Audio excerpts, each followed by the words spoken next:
Y'all, what's up? We are back. We're back for another Ooh Ladies First panel. Make sure that you guys come on in. Be sure to like up the video for us. Make sure that you're following us on all social media platforms at Bondy Blue, at Jami ThatsMe, and at Necey Dixon. Okay. And you also can catch us at Ooh Ladies First over on Twitter and Instagram. So shout out to everybody that's here with us tonight. We appreciate you guys.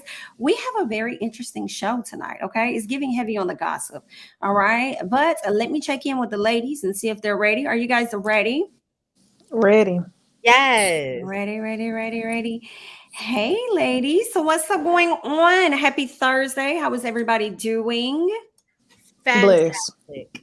I know. Come on, blessed. Come on, fantastic. Okay, fantastic and blessed. We love that. Mm-hmm. I don't hear that a lot. But I know that everybody be feeling like blessed. First of all, you don't really hear people say, I'm doing fantastic. They be like, I'm doing good, you know. But you have to really be doing fantastic to say fantastic. And you know, and really feeling blessed. You know, my other word that I like to say for special occasions is victorious. Oh, yeah. Victorious. Come on, good Lord. I'm victorious today. How are you? I like the energy of it. Victorious. I'm gonna have to use that one. I'm victorious today. I like anytime it's anything other than okay and good. Okay. Period. I'm with it.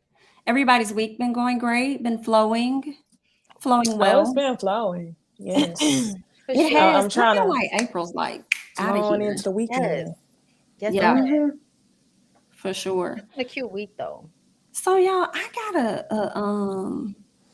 I hope she don't get me for this because she might be watching. So I got like an invite from somebody. Like they hit me up earlier this month and they were like, you know, hey, I'm coming to the city or whatever, you know, it's my birthday. I wanted to know if it's some dope places to hang out in Atlanta. And then, it's for my birthday. So you're welcome to like come out with us or whatever. And I'm like, y'all don't be understanding how I really be in the house high key. Like I really do. That's one. And then two, I may not come. Like I don't know no places out here. Like I never understood it. When I used to visit Atlanta, I used to always think, okay, somebody knows something. But when you live here, I see how they feel now. It's like, girl, I don't know. You might like that. You might like this. I don't really know what you like. But she hit me up today and was like, hey, so we decided we're gonna do this on this day and this on that day. And I'm like, my energy is set up on low, so I don't even know if I'm gonna go. Ain't neither one of them brunch. They all like club. Yeah. Well, not really club, more so lounge. Yeah, we lounge. I'm trying to figure out how do I say thanks, but I'm probably not coming. Should I say it just like that? Like thanks, but I ain't coming. Low key, just telling you ain't got the capacity. Like shit, if you don't feel like it. You can't say I don't feel like it, but you gotta be like, so not nice. That's so mean. I'm not there. Hopefully she doesn't see this. And if she does, hopefully she forgives me. Oh girl, I'm not gonna make it out. I'm sorry. You ain't gotta get no reason. Yeah. That's perfect. Yep. I'm not It's that simple. It's very simple. It's really just that simple. Like the lady be saying on TikTok. It's really just that simple. Noted. Okay. Listen. Yeah, that's something I can't commit to no late night outing days in advance. If I'm going out, it's gonna have to be like spur of the moment. Schedule type. Oh, you said spur of the moment, not scheduled? Yeah, no, because my mood might change before then, Mm-hmm. I don't like committing to having to be in a like lit mood. Like if the night takes me there, it takes me there, but I can't commit to that. Nah, I got you. So I plan for shit, but I also will go home if I'm ready to go home. So like, yes, I'm good for that. So it just depends. Like sometimes I'll be like, oh, I don't feel like going, and I'll be like, let me go, and then I'll ended up having the best time, and I'm glad I went. So sometimes I push myself to go, and then other times, like if I really don't feel like it, I'm like, girl, listen, I'm so sorry. I'm right. We gonna see. I'm gonna go off my mood. See how I'm feeling. Go off your mood. That's how you feel that day. Like don't even try to do nothing extra. Just see how you feel that day. That day. That makes sense. I appreciate that, guys. All right. I'm glad I'm getting, advice from the OLFP. because I have questions that are on the way, questions that need answers. So we're going to start off with this tweet that Tammy Roman put up a while back. And I just, would like to know what the people think. So Tammy says, having a debate, if you're a heterosexual female who only likes girl on girl P, does that make you, or does that mean you're bisexual? If you only like to watch girl on girl action? Listen, honestly, as a bisexual woman, I don't understand what other type of porn you really supposed to like that. I'm just saying, like, even if it is like heterosexual, I still need like the girls to outnumber the guys. Like, you know what I'm saying? Like, they can be like 2 dudes, I need 4 girls. You know what I'm saying? But I feel like a lot of y'all straight girls will say no, but I also feel like if it turns you on to watch 2 women like have sex, you might not want to try anything, but it turns you on. I don't know how else to say it. Oh, wow. I mean, isn't the definition of something if you are sexually attracted to it? So, you said yes. I said, yeah, she said, yeah. I kind of feel that. I feel like the girls aren't going to want to say that. And it doesn't mean you have to try anything. But I feel like if you're turned on by seeing 2 women with no peen involved have sex, then I just kind of feel like possibly. I think people are more sexually fluid than we like to admit, especially women. But I think that could be true. I don't feel like it's a hard yes, but I do feel like it's more people that are than will admit it. I'll say it like that. Okay, I'm following what you're saying, because now I'm trying to think, like, if you go to a sex party, you like to watch orgies. Does that mean that you also like to participate in orgies, or you just like watching a bunch of sex in one? I don't know. I'm trying to like think about it, because ultimately I was gonna say no. I don't think that makes you bisexual. One of the reasons why is because I always hear from my friends who date women, date men, whatever, women in women relationships, they always say that female sex is different because it's more focused on like the clit, more focused on like actually trying to get to an orgasm versus like with a man, you just see the bang, bang, bang, bang, bang. You know what I mean? So that's why I would say no, because I'm assuming it would be different watching girl on girl sex than just regular penetration. Boom, boom, boom, boom, boom. It can be, but to me, a lot of lesbian porn can sometimes be very male, focused. So it's for men. I think that the term bi-curious might be what it is more so than sexual. I say that because I feel like if you do watch it and that's your go-to thing, I do think at some point you're gonna want to experience that for yourself. And it might not be that you're exactly go-to is the key word. Only likes girl on girl porn. You could possibly be bisexual. Like I don't think possibly be. But see, that's why I say bi-curious over the sexual part, because they haven't experienced it yet. Right. So once they experience it, and if they enjoy it, right, then that's where you cross the line to where, okay, now you in it. But I also want to say, I know women who like gay male porn too. So it doesn't necessarily. I was gonna ask that. I haven't heard of I've never heard of that before. So I was gonna ask y'all if y'all knew people who. Yeah, like, I don't. I know a couple, maybe a few lesbians that like to watch guy on guy. I'm not one of them, but I have a confession. Ooh, I think I may have the same one. Go ahead, Necey. What? You go first. I like guy on guy. No, I have never watched porn in my life. I have never watched porn ever. Ever? Okay, then we ain't got the same confession. I have seen. Okay. So I was like, "What you gonna say?" I've never watched porn ever. No, I just haven't. I haven't had a desire to. Like when I was younger, my friends would be like, "Oh my gosh, let's watch this" or whatever. You grew up in a different time. I want to say that because I feel like what was your like 6, 7, 8? Like what years were those? 6, 7, 8th grade, middle school? No, your age. When you were 6, 7, 8 years old, what years were those? 2000, 2000. 3, 4. Okay, so I believe by that time, cable had stopped doing that flip to porn at 11 p.m. thing.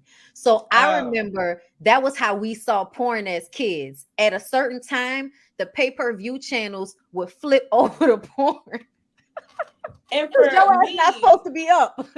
Like the people I knew who watched porn when I was in school, they would have to watch it on the internet, and everybody would get viruses on their computers.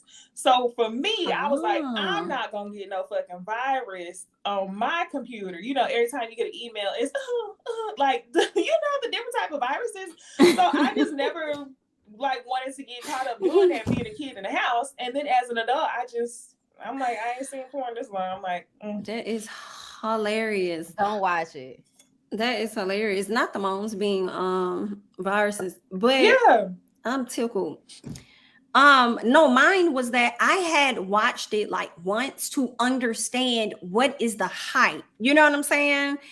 To understand like, and I don't want to be disrespectful at all, but I mean, what y'all get like what these want over here? So I seen it, but it's not my cup what of girl tea. on girl? No, I'm talking about guy on guy. Cause I'm like, well, I'm trying to figure out like what is the hype? Why do they, you know, what y'all be getting? And then I went and I saw it and I said, oh, got it. Not my thing, but oh yeah, okay. It's my dad's fault. Do your thing. Do your I thing. had a problem at one point. So I don't watch it as much now. Like honestly, I almost feel desensitized in some ways. Mm-hmm. But my dad had a duffel bag, and not only was it flipping on cable, but the nigga forgot to take the VHS tape out the VCR one day. And it played on TV. Now, how I end up getting in trouble for you forgetting to take the tape out the VCR, I don't know, but I got in trouble for that, cursed out and everything. Embarrassed. He was embarrassed. Yeah, but I'm like, control yourself, nigga. I don't know what's going on. And then my mama set me up. My mama was like, go show your daddy. And then I get cursed out. Yeah. So you know, after that, girl, not the fuckorama. He had like all of the volumes of fuckorama, whatever the fuck that was. Girl, don't ask me. I wasn't there. But it was in a duffel bag in the dining room. And, and so that was like my first understanding of like people liking porn. So the, you know, like it seemed like when we weren't home, this nigga was like watching porn and shit. Not all the time, but you know. Yeah. So, yeah. Like enough for you to have a duffel bag in the dining room full of VHS tapes. That's a lot. Like shit. But yeah, from then on, it's been a problem for me, especially because, like, you know, you watch it to see what's going on. And the girls used to watch it back in, you know, when we was growing up, you know, you get your little porn off Napster. You know what I'm saying? Like, and you good. Like one of my best friends, her roommate back in college, they used to do that. They used to watch it, like go on they like break in between classes and literally sit and watch it. And not girl on girl, but just, you know, guy, girl, whatever. And I went one time, they was like, you should come over. So I went to the room and I'm sitting there and I probably left after like 5 minutes. Like, all right, I'm gonna catch y'all later. Like, it just was not my thing. Do that? I got into like Necey, I was very late to like really watching all of that stuff. You know what I'm saying? Like very late in life.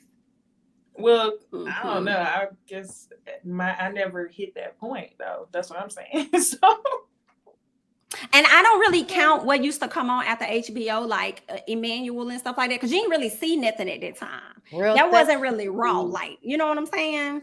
Pornocopia, Real Sex, really Taxi Cab Confessions, anything on Cinemax. After a certain, the funny thing about Cinemax, and this is how you know I was watching it too much at one point, not to like an unrealistic place, let's be real, like I never had like a problem, but I used to like to watch it like before I had sex. So I remember the Cinemax movies would just be edited versions of the real porn, because it would be the same actors in the same type of movies, but if you watched it on like, you know, online or something like that, it's showing you all of this, you know, extra shit. But on Skinemax, they just show you the movement. Did you say Skinemax? Because that's what they would call it. Cinemax. Oh. Y'all know Cinemax, the station, right? Yeah. Well, at a certain time, it would turn into Skinemax, and it would only be like porn, like soft porn movies. So people called it Skinemax. But yeah, Mm. girl, back in the day, they damn sure would show those. Mm. That one white man with the long Somebody hair, knew long space hair. nuts, She knew. space nuts. They used to be in there. Bondy know them. Oh, it's sad, y'all. It's sad. Don't listen. I told y'all I was exposed to a lot of things at a very young age. I'm sorry. It's not my fault. Okay. Whoa. Well, I think we have our answer to that question, guys. Hmm.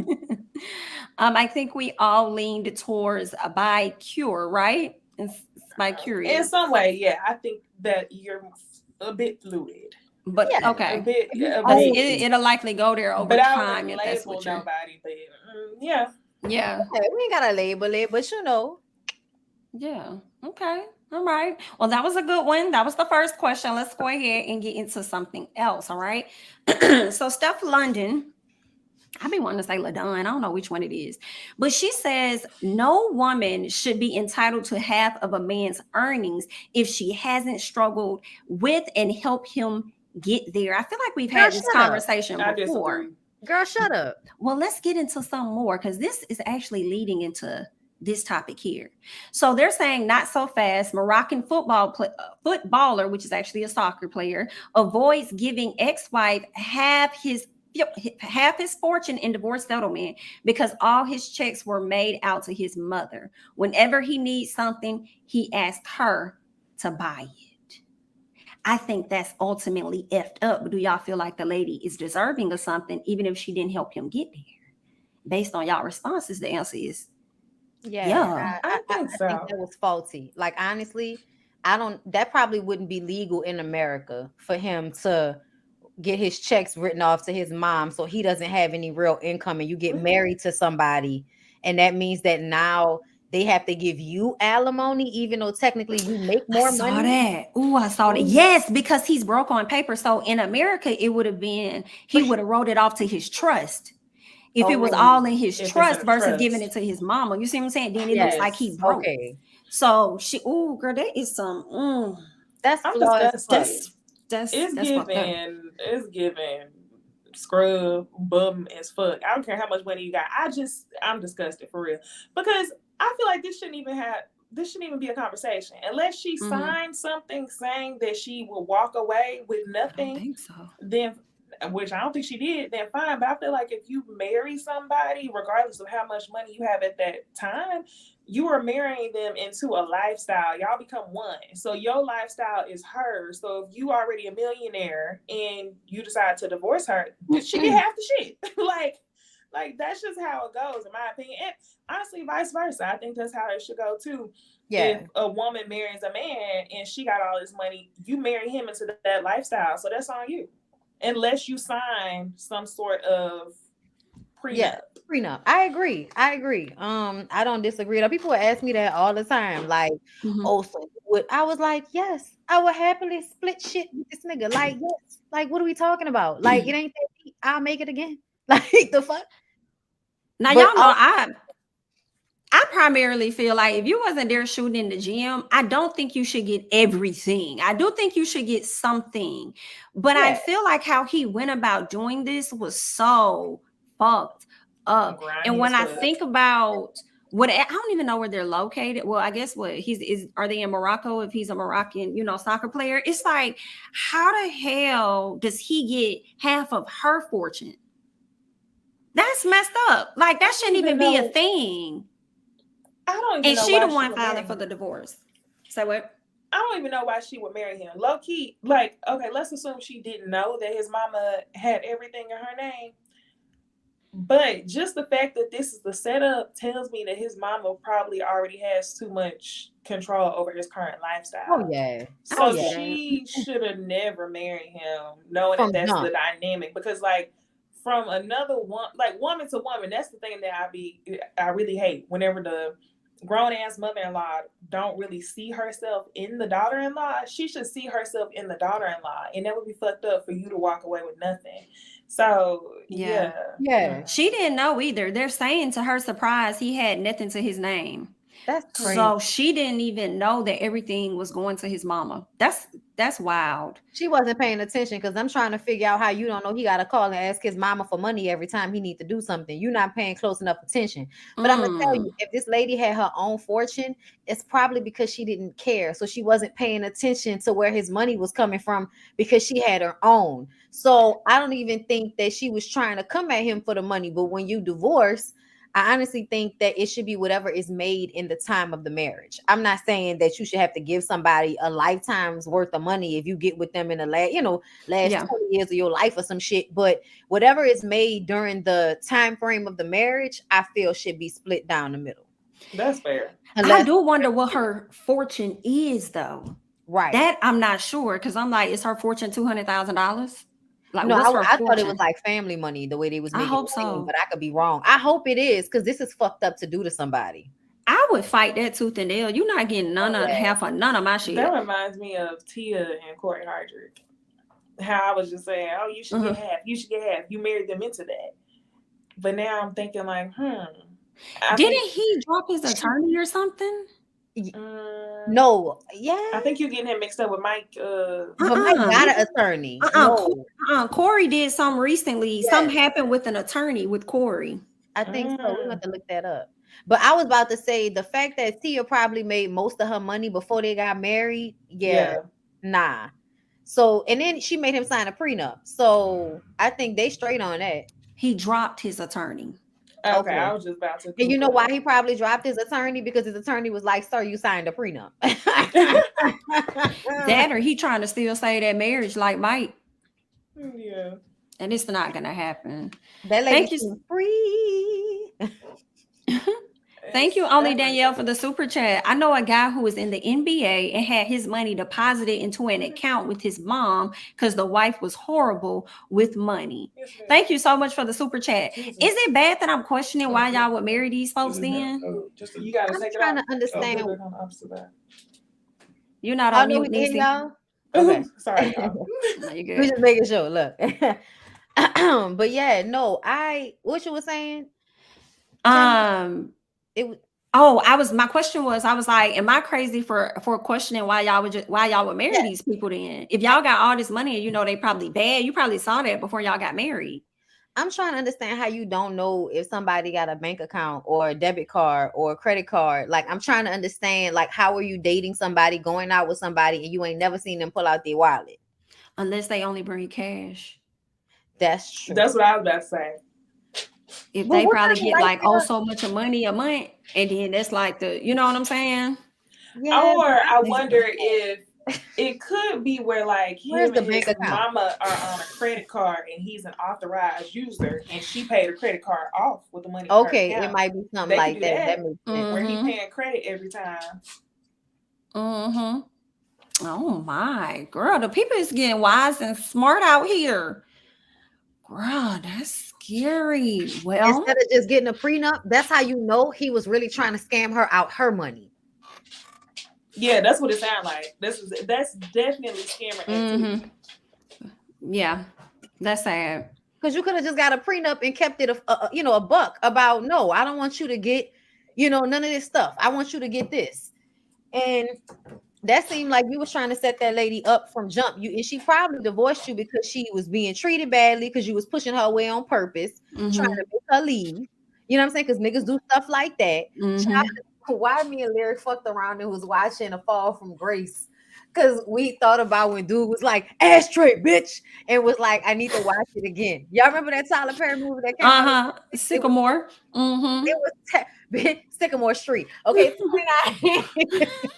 23 Sycamore Street. Okay, listen, Necey, you need to see it. It is one. I'm making that place because I heard of the movie before. I feel like I might have seen it.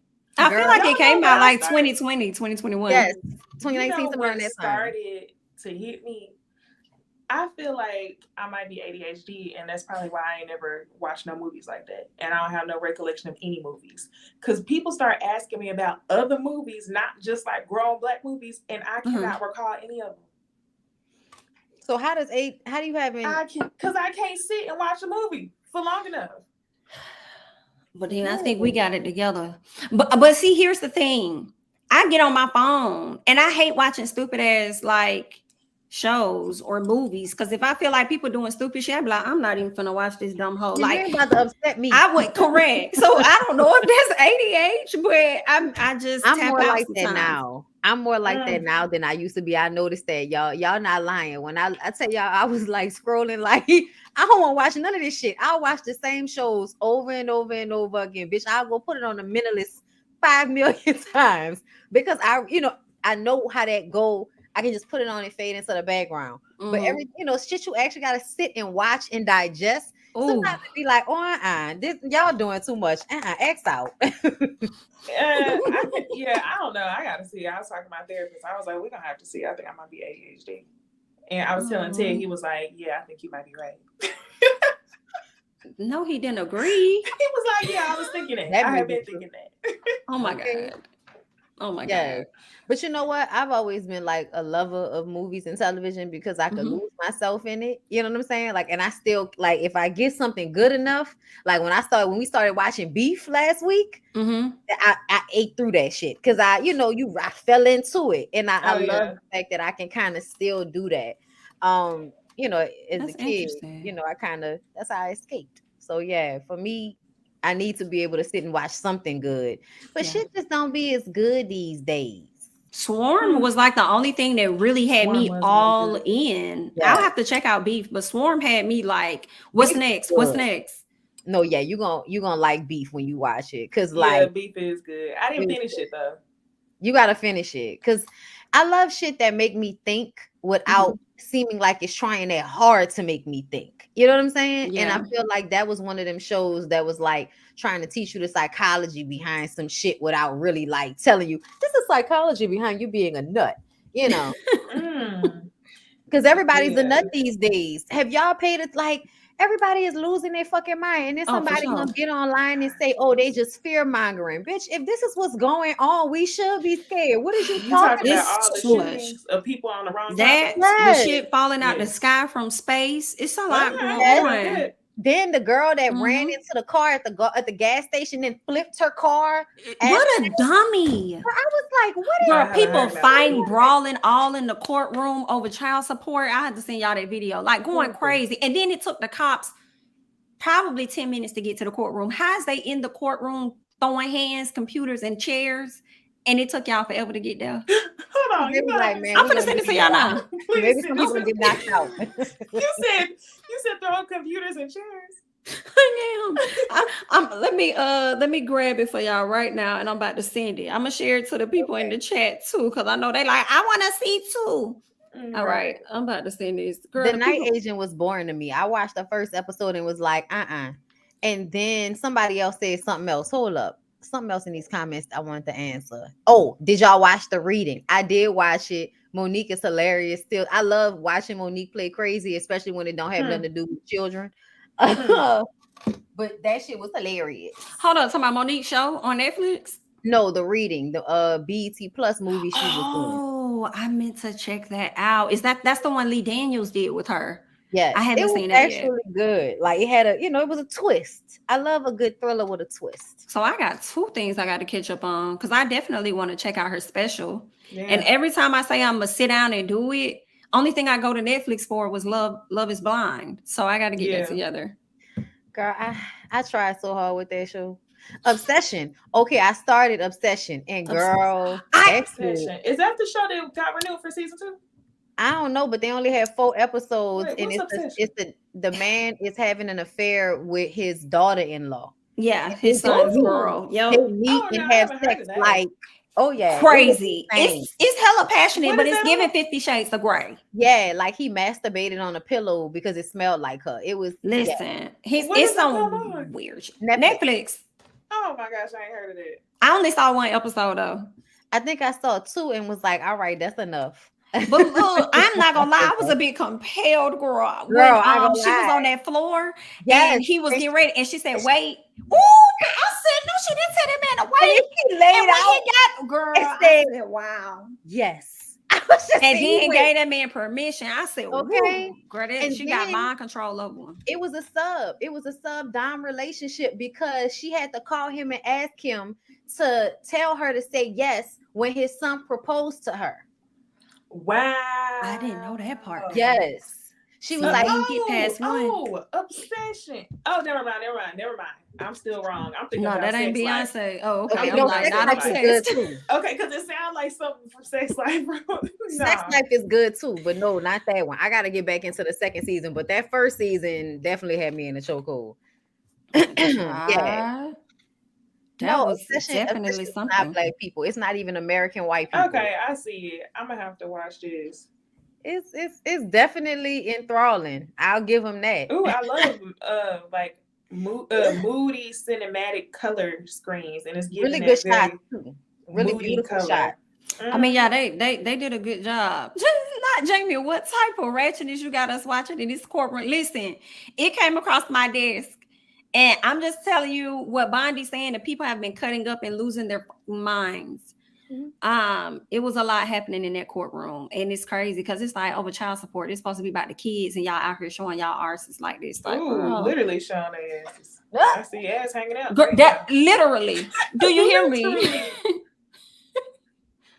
Literally. Girl. Okay, somebody. Oh, they canceled it. Somebody said it got canceled. My entire ass. Oh, that's Gigi. What's up, Gigi? Hey. Child. So y'all saw it. Y'all saw the video, girls. Yeah. That's unfortunate. It's very unfortunate, but it's okay. Hopefully, they'll heal after they get done being locked up, honey. Not they'll heal. Girl, you ain't see that man throw that computer screen? He definitely clocked somebody.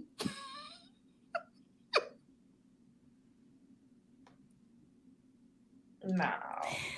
He definitely clocked somebody. I'm like, not the chair missed him, but that monitor didn't. They must have got his ass for backpack or something. I don't know. He looked like he was on the side of that girl, because when the other girl ran around the pew to come to the girl with the braids that was talking that stuff, dude with the crack out, he ran and jumped in and started, fighting for her. So I would believe that was his sister. So I don't know, girl, but we hope the people heal. We hope they heal. All right. I don't understand how he didn't feel that his ass was out. Like, did he not feel the air? And you just like really walking around. It's the pants not being pulled up for me. You don't feel that temperature change, that temperature shift. That's what I'm saying, girl. I guess it was the energy was too high. Booty be cold. Right. They should charge him with some type of nudity too, because exposure. They really should. I was like, they shouldn't even let him in a damn courtroom like that. Sir, you can't come in here like that. But did y'all see the courtroom officials at the front standing up there watching? I'm hollering. Let me go back. They was all at the front. I think only one person came down and he tried to stop it before it happened. But the sheriffs took forever to damn get there. They probably was brawling for 10 minutes before they came. The folks is crazy. I don't know. All right. Well, let's move on to more foolishness.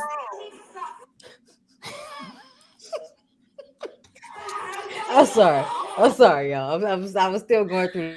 And then the lady pulling the baby by his hair. And I'm just like, what's happening? Y'all are cutting up today. Everybody's getting locked up. You know what I just had the urge to do? Y'all know how you go to Starbucks and people be trying to pay it forward and they pay for the person drink behind them? Yeah. Why don't the people who are watching the video in the comments leave something to watch so the people behind you could take a recommendation? That's so funny. I fell in a rabbit hole like that on Twitter. Twitter probably would be the only ones that'll share something that'll pay it forward. Because I was watching so many fights. I think that's how I saw what Bondy said. The two girls arguing at the gas station, and she hit their car and then drove off, and then she flipped over. And then she got out the car yelling, talking about what's up? What's up? I was like, are you okay? Your whole car is upside down, man. Her mugshot, her face was swollen. Like, I was like, bitch, you probably got a concussion. Are you okay? But she's still talking about what's up. Exactly. That's crazy as hell. And y'all, this is how y'all want people to be. That's what's up. All right. That's exactly what I was thinking. And Barry. All right, guys. I have another one for you guys real quickly. So this one says your husband dies and leaves you with $5 million. His mistress shows up at the funeral with 2 of his kids. He didn't leave them a dime, but he took care of them and paid her monthly bills. She tells you she's about to lose everything and she asks you for help. Are you helping her or is you not going to help that lady? I would put trust in the kid's name and tell her to get the fuck out my face. I think that's a good idea because I was like, depending on like where I was, because I wouldn't help you, give me your kids. That's a great idea. Bonnie. Give me the kids. And I think that's better. I feel like Bondy. it's not the kid's fault. And at It's the end of not. the day, like, I don't care, y'all. I don't be feeling like adults should take shit out on kids. I don't care. But I wouldn't give that whole no help because it's like, bitch, why you about to lose everything because this nigga dead? What was you doing? You wasn't working or Living you was above being your dumb. means. It's the gag that you thought you would be able to live like that forever. For Okay. me, And that's then on live you. like that off you after he did. The audacity when you was living in private the whole time. Now he dead, you gonna come off me too? and God, it's no. the fact that he was smashing on you this whole time, taking care of your bills, but didn't take care of you enough to make sure you at least got $1 million out of it after his death. Yes, no, I would Ooh. absolutely need a DNA test, but upon a DNA test, I would probably put $500,000 in one for both kids. You 1 said million for both kids. 500? 500,000. I think that's Why? reasonable. You think so? If I got If she got her own kids, hell Yes. yeah. 500,000, 500,000. Y'all listen, I feel like that is generous. You is an outside kid. He only left me 5 million, bitch. I'ma live for the rest of my life. This ain't Right. my problem. I mean, And I if was it- gonna say no in general until you came up with the trust. I was like, yeah, I could at least do that. Necey over there talking, I'm gonna get them kids 100,000 That's too apiece. I could at least do that.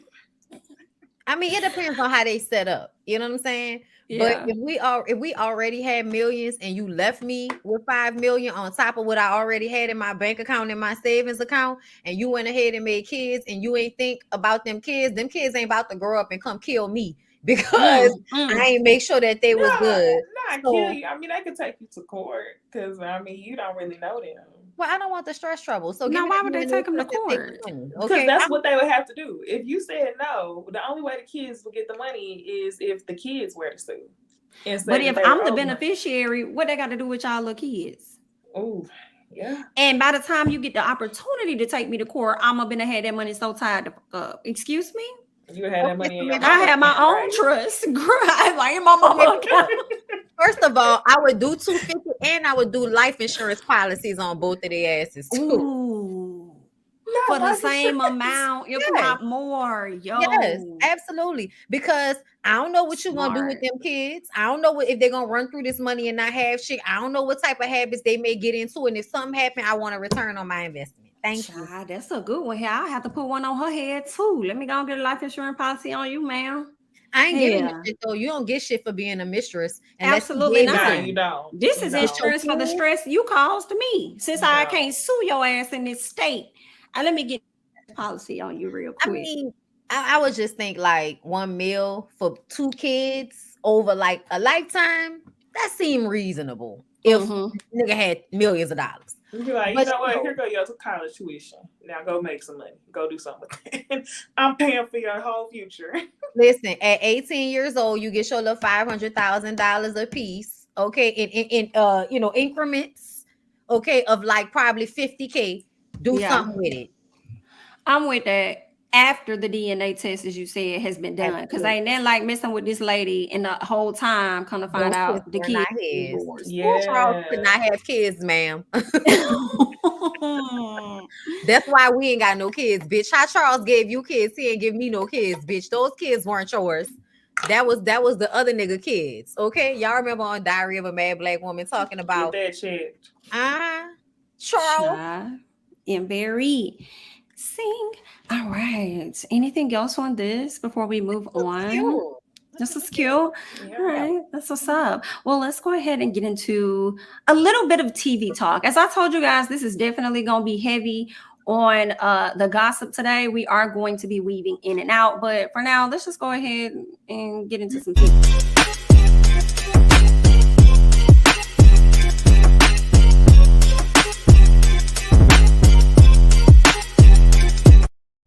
That That beat is so hard to me. It is. The bass is booming. Okay. All right, y'all. So let's talk about Ready to Love real quick because they did have their reunion part 1. And I just jotted down a few things, not a whole lot to the reunion, but Jeffrey and Andre. Jeffrey says that she never heard from Andre after he chose her, right? Andre seems like he was kind of beating around the bush and getting to the point of basically he did not understand how she had 2 children and not with neither one of the daddies. And I really wanted her to slap 5 from his ass, to be honest with you, because I felt like he already knew all of that and he just really played on her time and her top so that he can make it to the end of the show. And I pray to God that she ain't give him none of her cookies at all. She did. You know she did multiple times. You know. She did it at the house. She wasn't wearing them polos and booty scrunch leggings for nothing. Not booty scrunch. Oh, wow. Well, he tries to say that she refuses to let the children see their daddy. That I don't believe that. I don't believe that. What y'all think? She already said that one of them was abusive. So I kind of feel like it, you know, she didn't already let us know that one of them she probably don't want to be in contact with, and that's for the best. And the other one, we already know that there's some delusion there. So it seemed like you got pregnant for somebody that you shouldn't have got pregnant for. But either way, that doesn't negate the fact that once the children are here, they're still your responsibility because you didn't wrap your dick up. And I don't understand why that's hard for people to understand. Like, Are you okay? Are you walking around with your dick all day? You know, if you put it in somebody without a condom, it can result in a child, right? So I don't understand like why it's so hard for men to like accept responsibility for how they are able to procreate with every cum shot. Like, I don't know. But I was searching. I was skeptical. I ain't gonna lie. Whenever the season was going on and she was talking about she didn't have no exes to introduce them to, I was definitely like, she kind of gives me vibes like, if you don't want me, you don't want your kids. But I'm feeling like I can't even really speak on that now. I don't feel comfortable speaking on that because I hate that they're trying to make her feel bad for being in the situation that she's in. And his sister also making it seem like, what do you bring to the table? You got 3 kids. Like her worth is based on how many baby daddies she has. So I feel like they're trying to flip it on her regardless of why the men are not in the kids' lives. And I'm not here for that at all. It's the fact that he knew that from jump, regardless of why they not there. You knew from jump she had these kids. You acted like you was interested, and you know you really just wasted her time. He did. Did y'all hear her talking with an accent the whole reunion? Country as fuck. Like I didn't catch it. Where did that come? Oh my gosh. Oh yeah, her voice went down a few octaves and everything when she got upset. Oh yeah, I was playing. Oh. Yeah. As you should, as I let you sit here next to me. I did notice that, but I just thought it was like the attitude. Nah, she did it the whole time. She sounded way different. I was like, what's I think going on? that So she tries to change her voice, but when she gets angry, like most people, whatever your true accent is comes out. Yeah. Or when you scared, angry or scared. For white people, it's when y'all scared. For black people, it's when we angry. Is when the real shit come out. Yeah. I don't think they should have been together to begin with when it comes to Jeffrey and Andre. But I think she was absolutely right with him searching for a reason to break it off with her because he was just playing it up for the show. Like, girl. His outfits. She shouldn't have wanted to be with him simply because of his outfits and his hairstyle. Like all of that. I'm sorry. Everybody can be different. Everybody is, they can show up however they want to, but I'm sorry. Everything was a red flag and a no. The tight ass ponytail that was barely making it. The man bun, like don't. The half up, half down, not half up, half down with the Superman curl. It was also a red flag for me that she kept calling him her biblical husband, and they were not engaged. Nothing like you just think that this man is eventually meant to be your husband, and it's given that's how you got wrapped up in the second baby daddy. But I don't know your life, so. No, it's giving delusion. Giving delusion. Poor thing. When you were speaking about style, fashion, all of that, it made me think about Corvea and how I thought she looked so cute. She looked so cute. I really, really like her. Corvea. First of all, I think Lyndon was extremely intimidated by her for him to sit up there talking about, I guess, the things that she said he needs to get in order before he can date a woman like her. I kind of feel like she ain't lying. Like, go get that shit together. Like, this is one of thousands of women that would tell you the same damn thing. Like, she wasn't even talking to him, though. That was the thing for me. You're right. She wasn't. She wasn't. They were both sitting there, but she was really talking to DeMario. And I didn't like on the reunion when he said, yeah, you were running off your list of demands to him. And it's like, listen, Linda, just because you don't have what I require doesn't mean there's something wrong with what I require. right. Go find you a bitch that don't have the same requirements as me. But to malign her because you can't measure up, that's some bitch shit. And I feel like that's what he 1000. did. Yeah. That's definitely what That he made did. me not like him in the beginning. And then towards the end, I was like, oh, he cool. He cool, but he got a roommate. And I think that's what Corvea was saying. You cool, but you got a roommate. You're not for me. Yeah, he was my least favorite. Whenever I did tune into the show, it was just something about him. I'm like, how y'all let him get this far? Like, he's not even, he looks like he ain't got it together. Like, I just, But it was messy of Jeffrey to go back and tell him, though, that Corvea said that he tried to kiss her or whatever. But really, was it messy? Because it's like, you should have took that as a compliment if that was the case. But why overhype it? You were looking for yet another reason to not like her and to want to send that girl home. I just felt like that was a little messy. It was, but I thought it was like, I thought that it was said in the ladies' lounge. So a few people heard it. I also feel like Corvea said that shit because she ain't like Lyndon. I don't, because she was like, So when she said, I don't remember, I was like, how you don't remember saying that? You know, you said that shit. Then that would make sense that she was just saying some shit because she didn't like him. And I think it was the way, yes, basically. And then was like, let me clear this up. Nah, you said it. Yes. Yeah, she said it.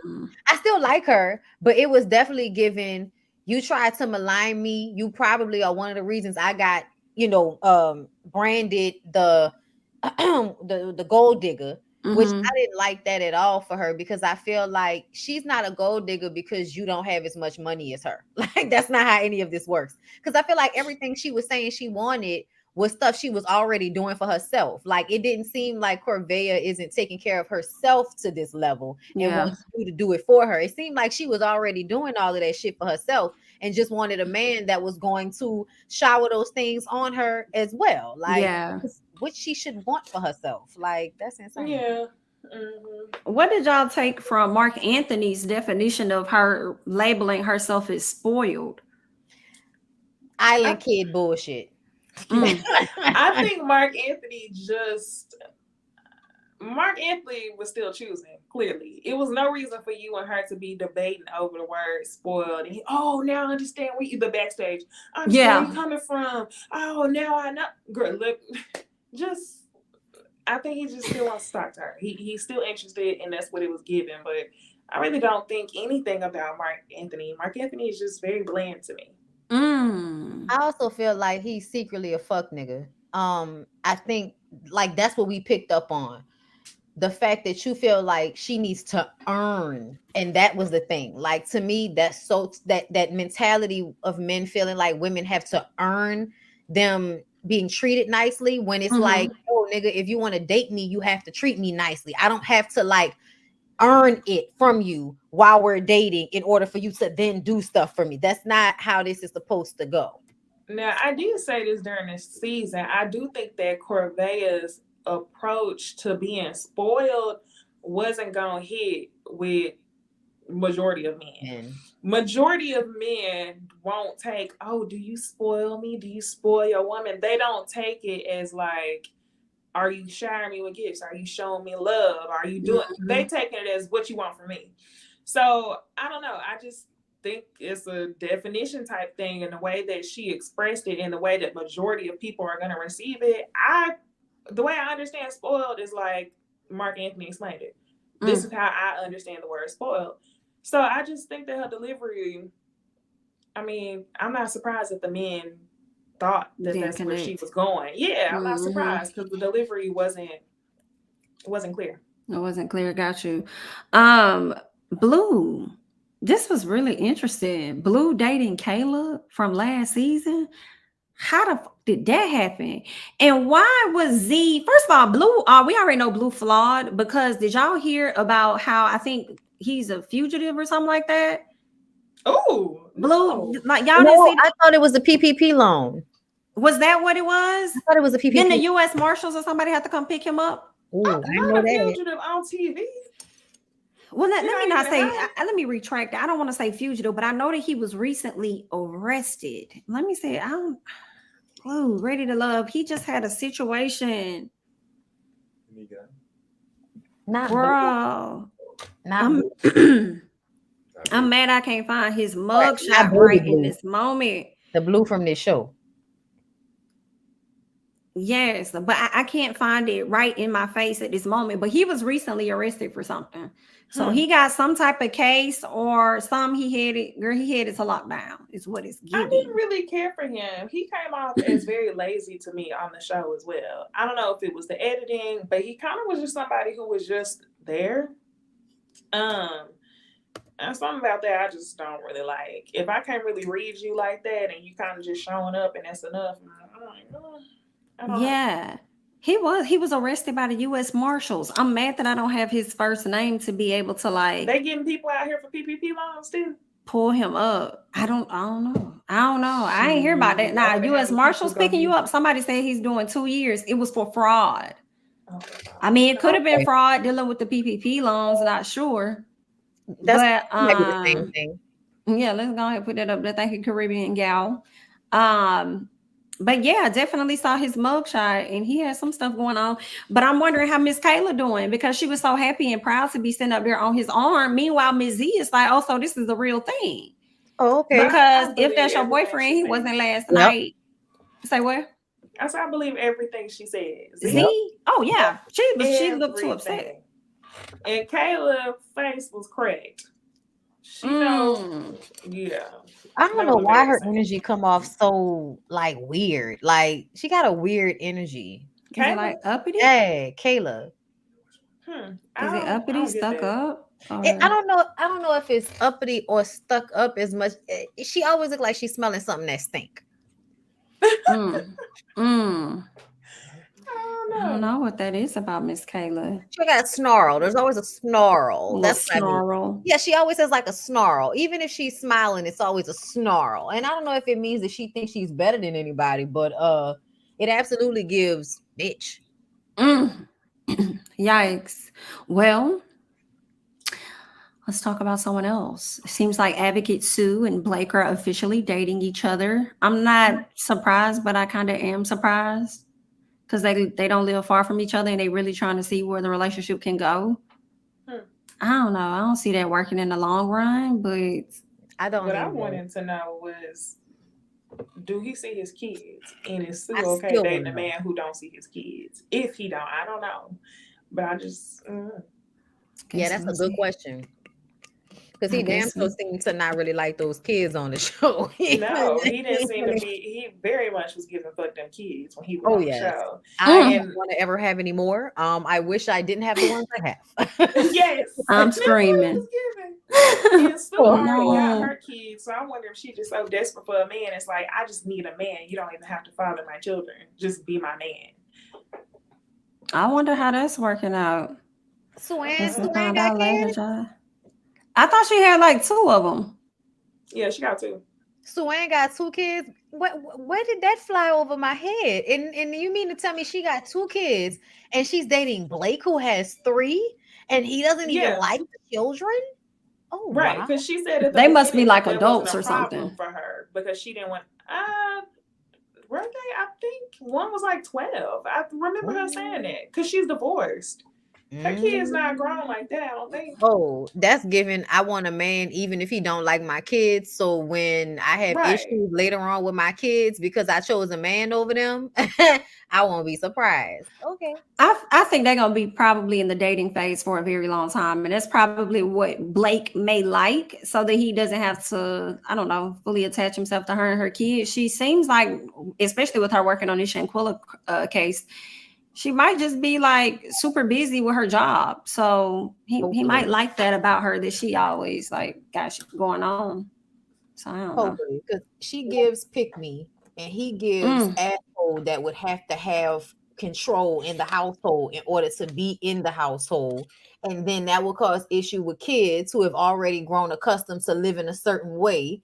You know what I'm saying? Like, you see him as the type of stepdaddy that will probably want to be some type of like asshole disciplinarian. Like, that's just how he come off. And she come off like the type of woman that if she want this man enough, she'll kind of, move around him. You guys just, we're just making a few little changes to make him feel comfortable, that type of thing. That's the vibe. I see him as a stepdaddy that's sitting at the kitchen table, your mama making his plate, and he looking at you like them your kids. Yeah. Good morning. Nice. Yes. That's it. No other conversation. Good morning. I can't. And Barry. All right. Lastly, Tony, Morgan snapped off on every damn body. I feel like Morgan enjoys the toxicness of it all. And her snapping on him, for me, made me feel like it's not over. And they might go and hunch a little later once the reunion is over with. Oh, yeah.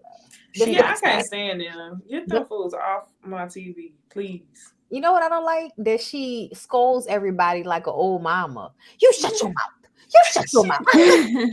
Shut your ass up. You shut your ass up. Like, damn, where the belt? Click, click. You nervous? That's what it felt like. What a belt at. She about to beat everybody, especially Mark Anthony. Oh, you be quiet over there. Yeah, I was like, whoa, we on the other side now. She cutting up. Okay. Oh. Okay. So yeah, I enjoyed it though. It was hilarious because I still felt like she's so self-righteous, but she be gathering the fuck out of Tony. I don't care what Tony talking about. Tony gonna sit up there and say, what do you say? You lost your blessing. You didn't even say that loud enough. I had to rewind it. You knew that was some bullshit. That's why you said it low. Like, right. Exactly. Yeah, she's toxic as fuck.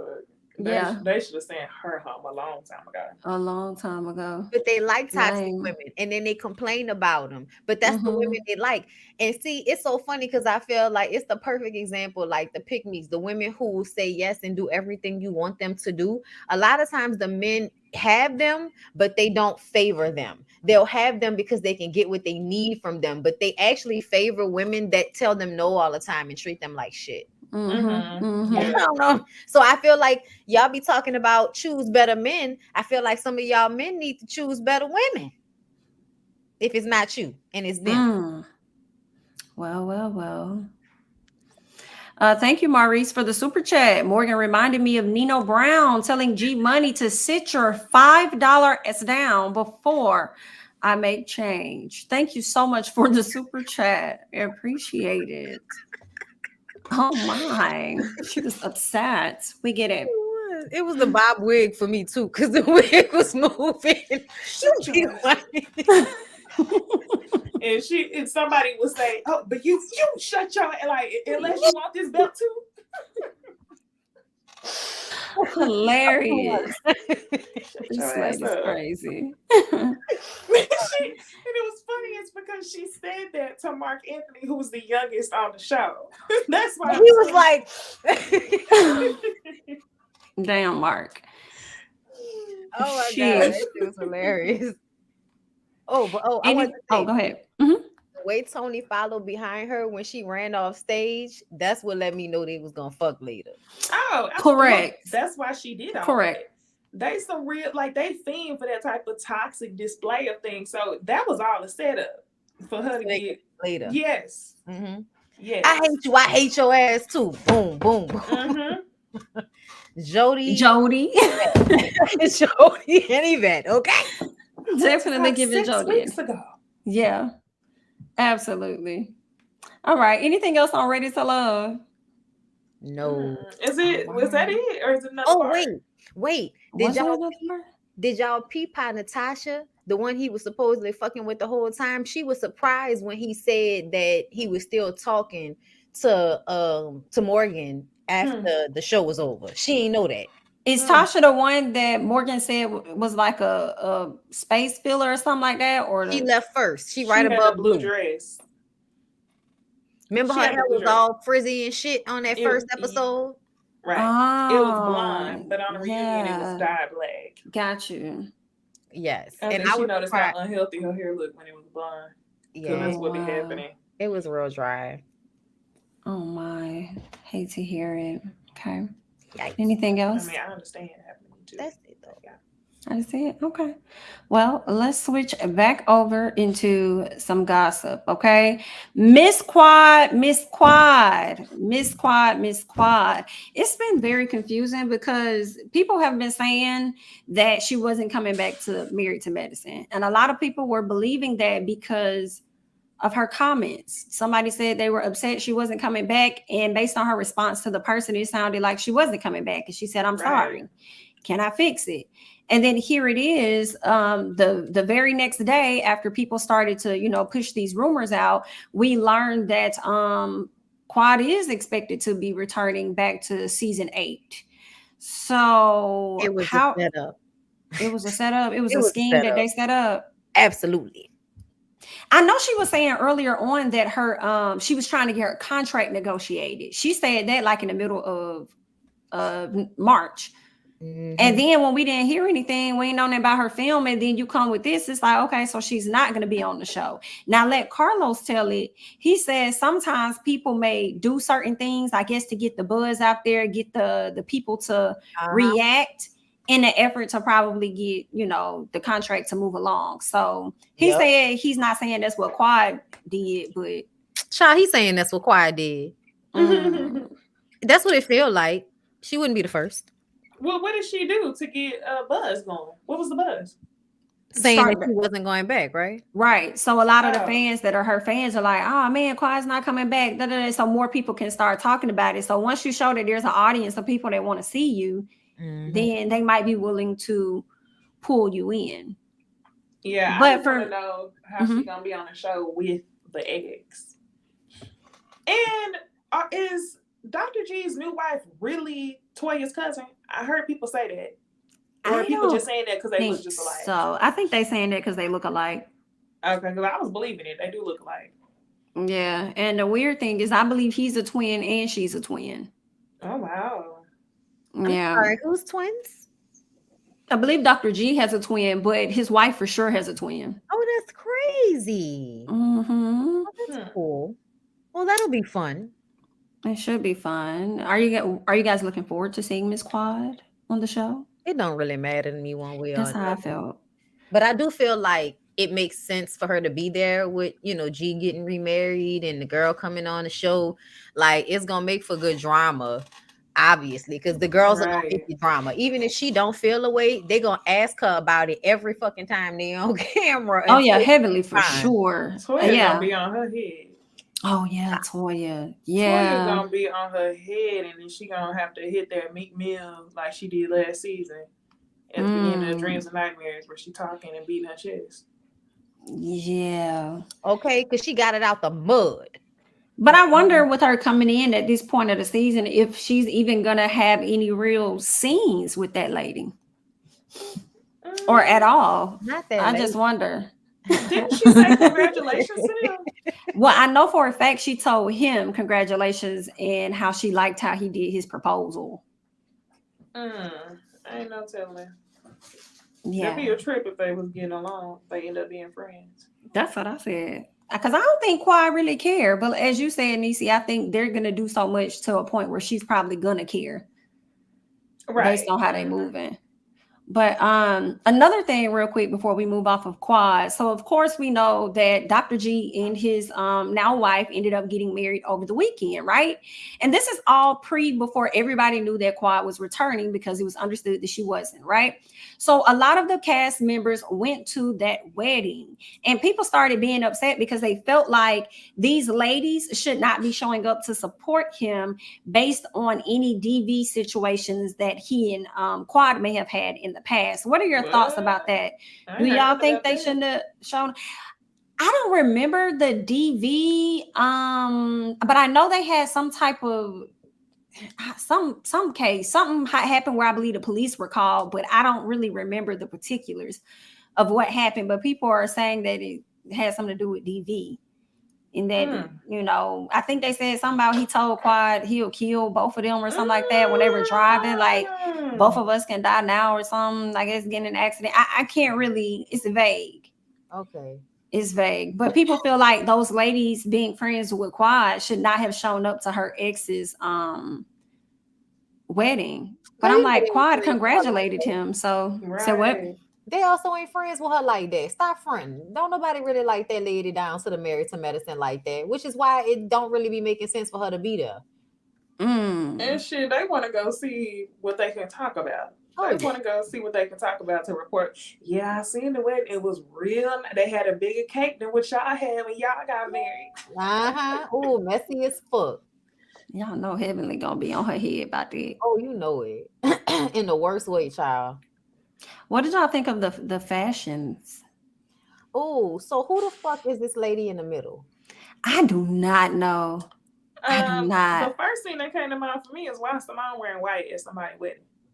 Oh, girl, I thought it was champagne. It probably got more of a pink tint to it. That's too close to white. That's true. Especially when everybody else got like black and like y'all what is wrong? Like who is Phaedra and what happened to her face? And why it don't match her leg? And what's just going on? Like I don't know what's happening. I know who the other people are except for the girl in the black. I don't know who that is. But Phaedra, baby, like what? I mean, you look good. Like the leg, the shoe, the dress, the skin tone below the neck, but the nose and the light Lil Kim-esque makeup. I don't know. The dress is terrible on you. I'm sorry. It looks terrible. It looks terrible. The people were praising her. Why? They loved her hair, her outfit, and everything. Who, Dr. Jackie? Oh no, I'm sorry. I'm thinking about Phaedra. Oh, okay. I said you talking about Dr. Jackie? I said she look a mess. And no, you didn't do Dr. Jackie. No, Heavenly looks like she's an usher at the church. I was about to say she looked like she going to the funeral. I wasn't even looking at her because she's just blending in. So I just, said usher at the church. Low-key, Jamie, she looked like, okay, and I'll be reading the morning announcements. It's giving, for sure. Who would like to be added to the prayer list? Girl, period. It's giving Fune, and I just pulled this dress from the back of my closet. That's what it's giving. Oh, goodness. The Botox is Botoxing, though. Toya look cute. Toya does. I like that color on her. And she looked like she lost a lot of weight. Yeah, Dr. Jackie look good too. Her titties have been smushed down, but I love her shoes. Dr. Jackie shoes? Yeah, I like her shoes. Oh, okay. Yeah. You don't like her shoes? No, I like it. I like her shoes. I don't think her dress is bad either. I just don't like on this, like, look at her from the side. It looked weird. Like she don't have no breast. Who, Dr. Jackie? She don't have no breast. Oh, she don't? No. I thought Dr. Jackie had titties. She took some of them things out when she had got breast cancer. I thought she had put something in there. Oh, I'm sorry. She ain't do like Contessa. That was Contessa. Contessa put something in there. Oh, I'm sorry. My bad. Oh, my bad. Shit. That's not what That's all right. That's all right. You corrected it on there. I'm sorry. I'm sorry, y'all. I really thought it was something supposed to be there, but the way the dress is cut, it's really because of the way it's cut, like how low it is on the side. That just looked weird to me at that angle. I'm sorry. Yeah, it might be. I mean, it could be her pose maybe on the end. Yeah. Is she flattening her body in this pose? Yeah, I think aside the pose, I feel like it looked good. Yeah. Because y'all do know, other than that, she don't be trying to. I think this is a little risque that she is showing a cut in the dress. Otherwise, y'all know she be trying to dress on her Easter Sunday. I'm sorry. That wasn't my intention to bring that up. I'm sorry.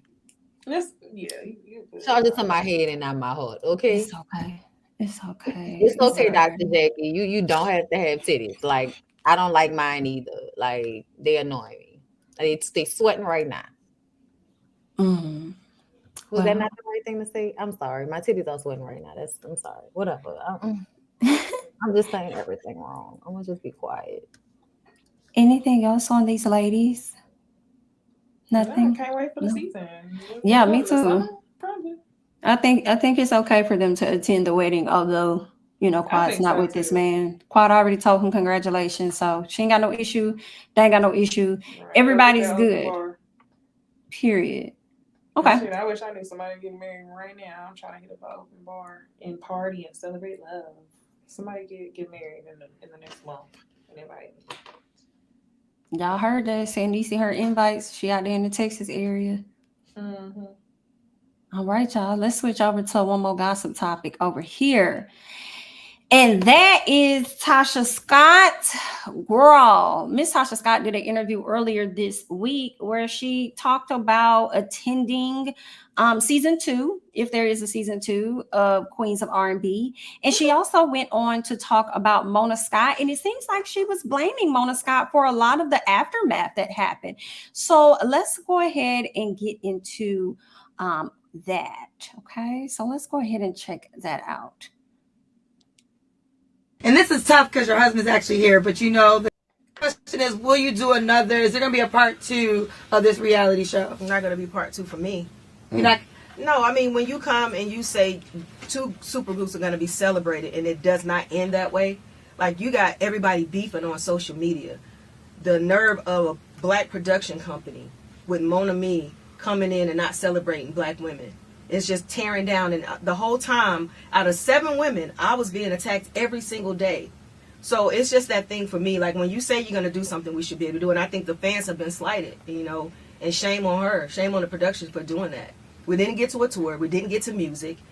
So what was the end goal? Like, what are we doing here? Did you guys film those scenes? Because, you know, for me, I'm be honest, I have been approached for reality TV so many times, and I've always declined because I know what it is. Yeah. Like, I feel like we kind of know when you do reality TV, they're going to show the worst of you and not the best of you. So when you went in, were you not thinking they were going to try to find mess? Because that's what reality TV is. Yeah, but we at the end of the day, we had already gone through the worst of the times with the first still kicking it. Okay. So we were getting past that. Did I have reservations? Of course I did. But when she started to say, hey, we're going to celebrate y'all going to do a tour, we're going to talk about how you do a show, how you got to do the wardrobe and the music, I'm like, that's beautiful, because sometimes you do have banter back and forth with that.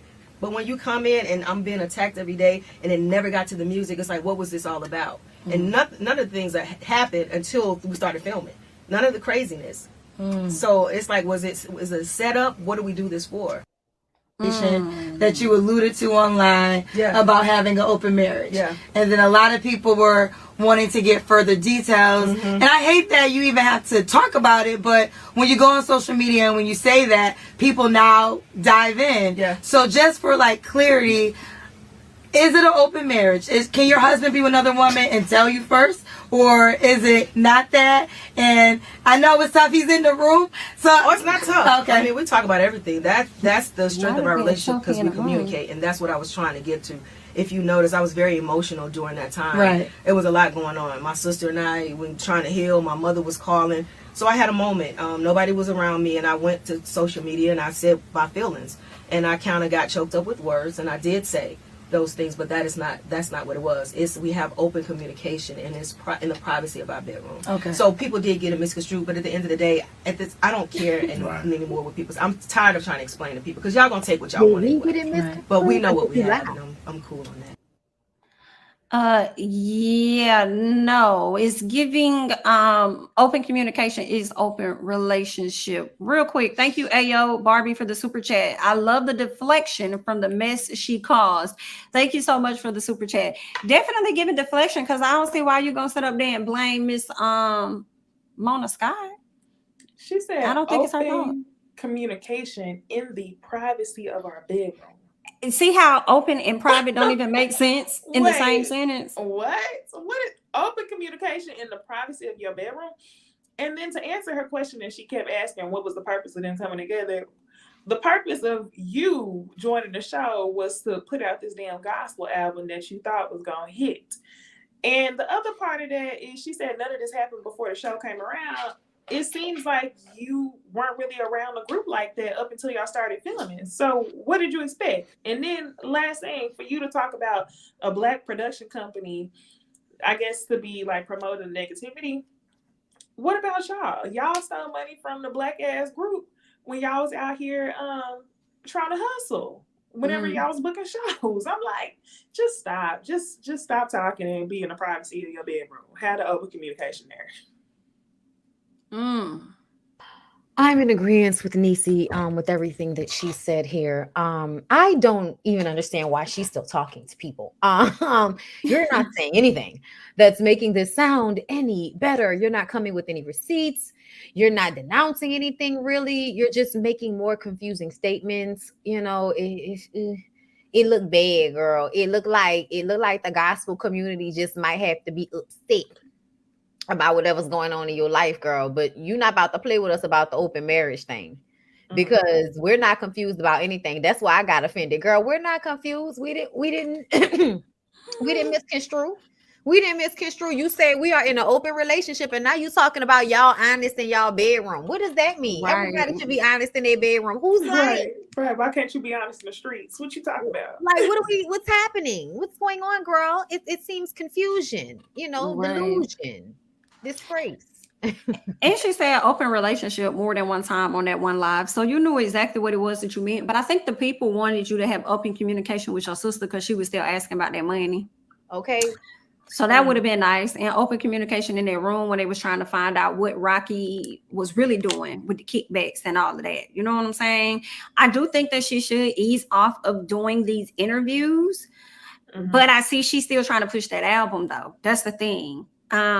It's girl, and it ain't no way around. And see, that's kind of what you get though when you set up your whole album to be to be around the time of the show so that you can get the success from it, and it's backfiring for you. Like, I don't know, you might need to just take a pause for real, or either come up with your own questions and just tell people to stop asking you about your sister now and all of that, because we can't even hear your music or get to nothing else because you still haven't addressed that part.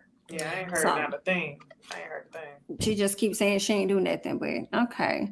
Thank you so much, Naturally Mar, for the super chat. All we want to know is, when are you sending back the 30K to Tamika? The world may never know. Thank you so much for the super chat. Gabby with an I says, so y'all openly communicate about him cheating on you, bitch. Basically. Got it. Thank you for the super chat. We got it. Everything Tammy says, I'm tired of her BS. Aren't we all? Thank you so much for the super chat. I appreciate it. Latasha, get it together. I wonder if they will move forward and do another show and not have Tasha there. I don't mean it'll have to be just Escape 3 because SWV not gonna do it either. But oh well. All right. Anything else on Miss Tasha and her lack of accountability? Go back to hiding. Don't say nothing. Okay. That's the best PR decision. All right, cool. Well, let's switch over. I don't know if y'all really care to talk about this show because it wasn't a whole lot that happened on this show. I mean, the only thing was Joya going on a date. And when she went on that date, the dude was talking about how he had a fetish for being with women who had a boyfriend already, and how he's so amazing with his sex. He was a bit annoying to me. And the other thing was Catherine going off on Ricky, because Ricky said she don't give him no space and enough time to miss him. I felt bad for Catherine because I said, Catherine, not you moved into this man's house because it seemed like you needed a place to stay.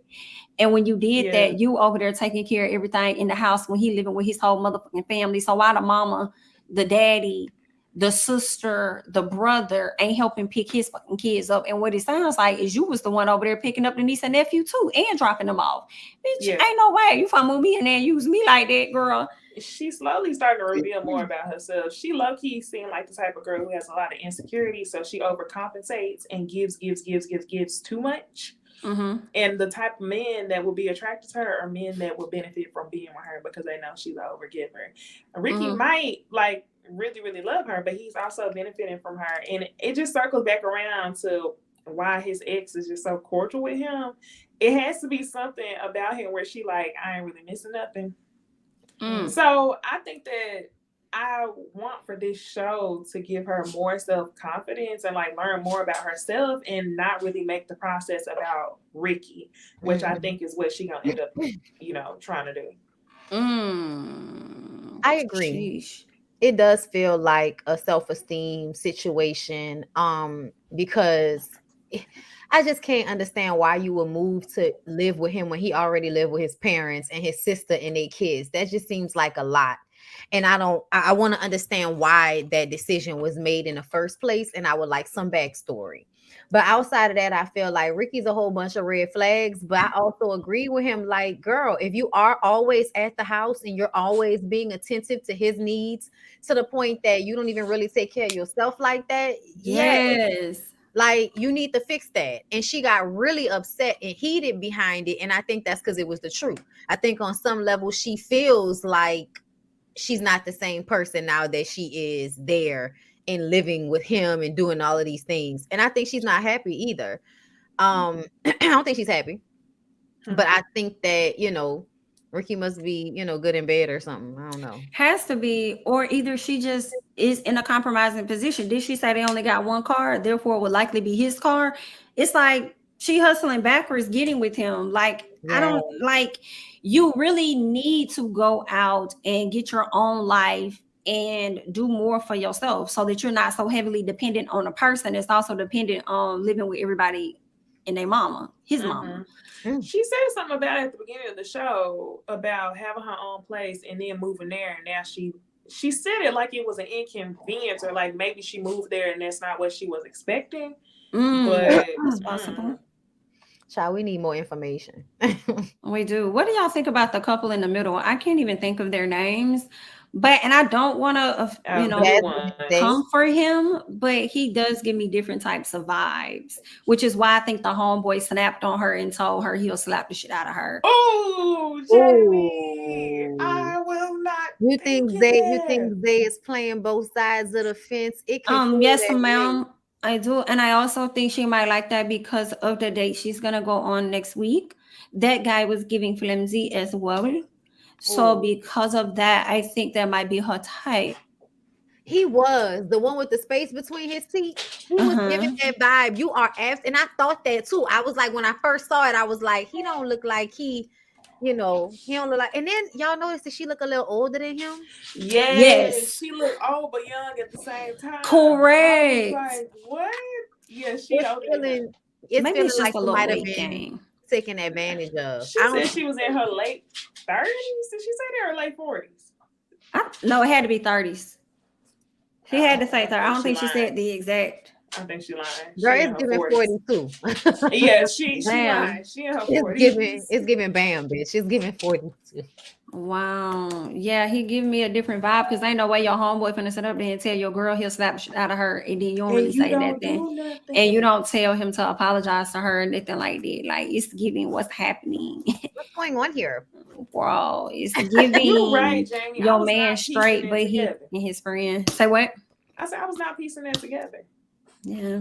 I feel like I felt it and then let it slide because I be trying not to like think people gay all the time. Just off right. Right. You don't want to be the one to say I didn't want to say that. Yes. I didn't watch so many of these shows. Like I was watching that. You know how whenever you finish watching Radio Love, one episode, they always go to that 100 episode special. Yeah. So they had Cornelius on there, and I seen him, and I was thinking about how I was saying he was gay, and then I thought about all the shows that I reviewed, and I always was like, he might be a little. So now I'm like, hold on, let me not say that. But since you said it, Jami. You probably be right though, because I feel like more if you got a group of 10, it's gonna be somebody in there. You know what I'm saying? And the idea that people are so, you know, strict in their sexuality is just a lie that we tell ourselves. But you know, it's whatever. I'm just saying. It's the person, the woman in the middle. Yeah, go ahead. Jasmine. Yeah, Jasmine. Is that her name? Her name is Jasmine. Yes. And what's his name? Zay. And then he has this other name, Kiko. Loki. I'm glad you brought that up because that was lame as fuck. Loki. That's giving very awkward, weird vibes, but we'll let them have that. Anything on Joya and Jaisha? No, they're just a beautiful looking couple. They look I think so too. I like them. So somebody gave me one of my followers gave me contact info on her. If we wanted to reach out, but I'm like, girl, ain't nothing happened yet for me to want to reach out yet. But you know, we'll wait and see. Yeah. That's what's up. She's too cute. Okay. Anything else on these beautiful people? No. All right. Well, let's go ahead and move on. Well, looks like Real Housewives of Potomac did do a switch up, but it's not the one that y'all wanted, girl. Y'all wanted some ladies out, and they said, hell no, they brought a lady in, okay? And this lady goes by the name of Nika Ihim. I feel like, I just hope I don't butcher her name, but we'll know for sure. They're saying she was born in Boston and she's a Nigerian from my understanding.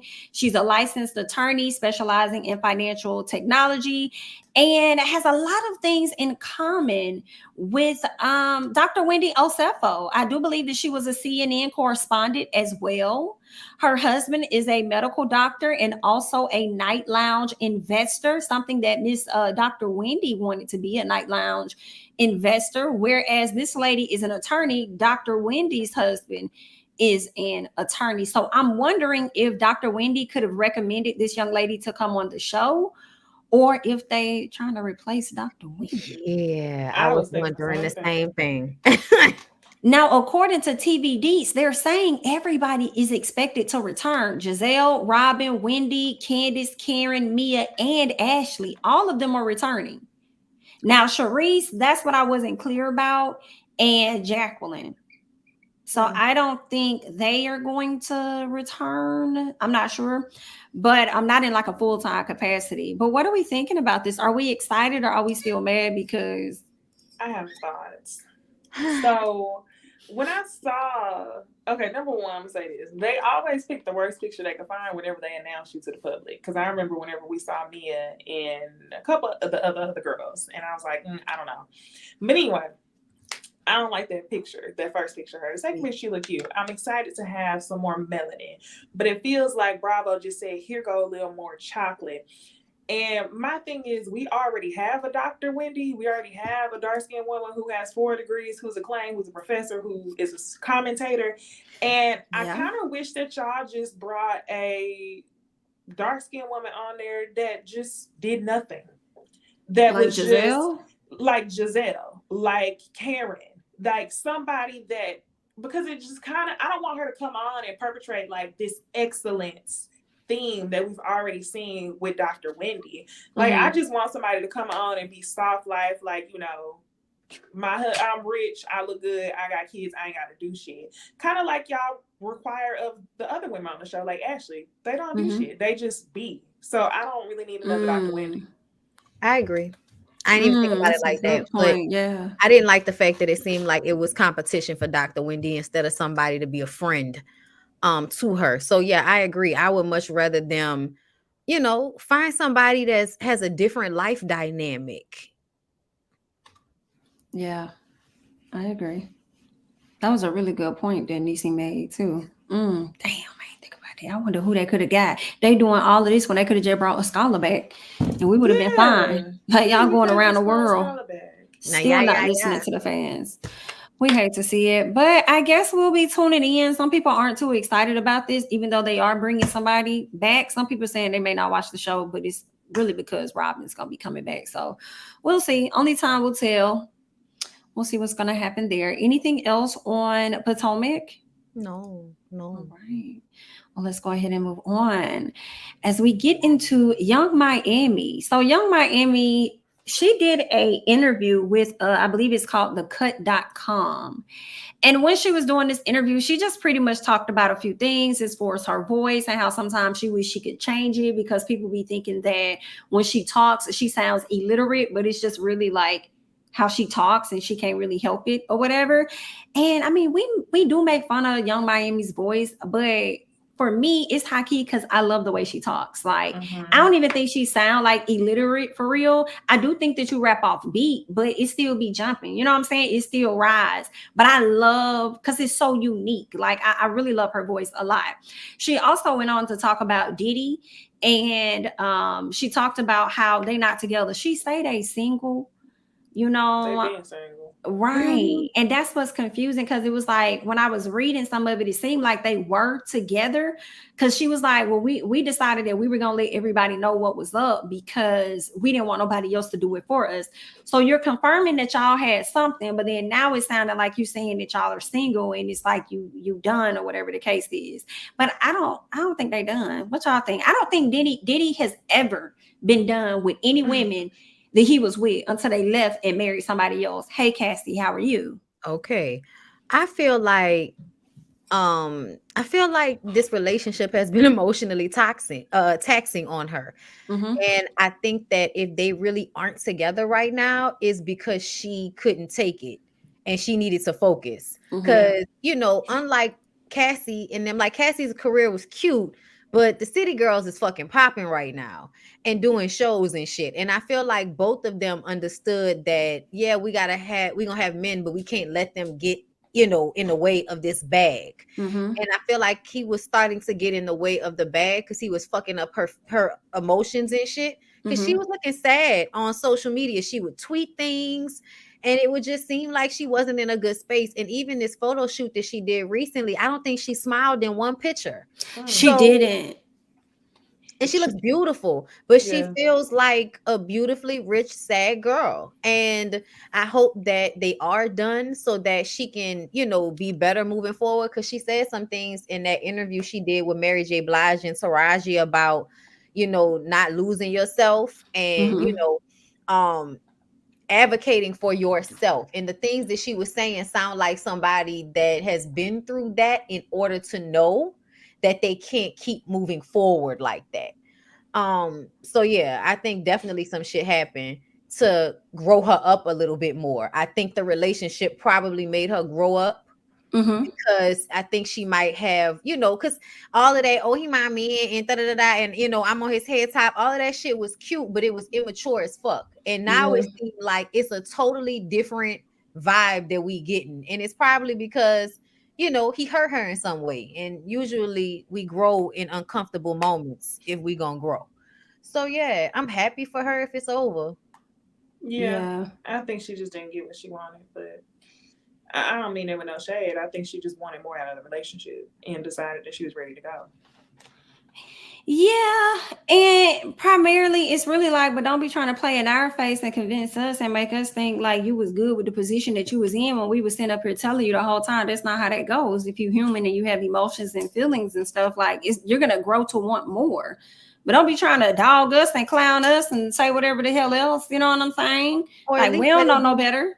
Let it be straight across the board. You know what I'm saying? Like if you're gonna be single, then you need to have other people you dating too out in the world. If he gonna be being, seen at birthday parties with 2-3 different bitches and you there too, bitch, I'm gonna need for you to have some cute young nigga standing next to you. Okay. I need it to be equal. Sure. And that's not what it was ever given, and that was the problem for me. Well, here we are. I'm looking forward to seeing who her next boo gonna be before Diddy come back and snatch her right back up. But either way, good luck, girl. Let's scoot over. Let's go ahead and move on. Anything else on them?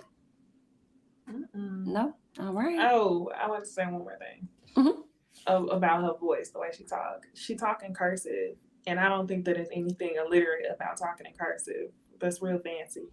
You just string your words together. You string your words together. I like the way she talks too, but I do feel like she can clean it up a little bit. She needs to learn how to code switch a little bit better.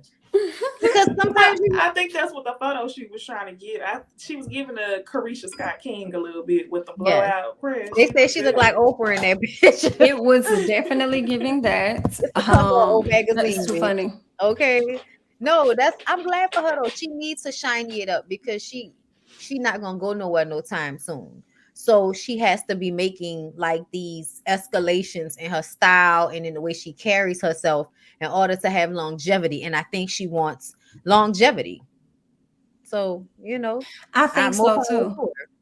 It's crazy because of how she's like the way she did this article. To me, is kind of making me think a little bit about Black China and how she kind of tried to rebrand just a little bit. Like doing this type of interview is making me look at her in a different light. Meanwhile, you got JT over here still dating Uzi, and Uzi over here calling himself Leslie, and somebody over there then added really? JT. Somebody added JT and told her she got city girls looking bad. She tells the girl, "Your baby ugly," I believe she said, "and your baby daddy dead." I said, "Wow." Ooh. I said, "Wow." That's your baby daddy. Yeah, that's what she just told that girl, and she was like, "Yo, hold on, I want to find it so that I could tell y'all exactly what she said." I saw that shit.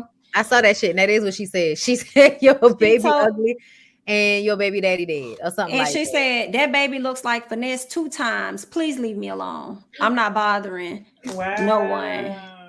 Is you saying the baby look like Finesse 2 times? And so thank you. That like, girl, what's up going on? Why would you say that? That's not nice. I'm not gonna lie, that's hilarious. It was a chuckle for sure.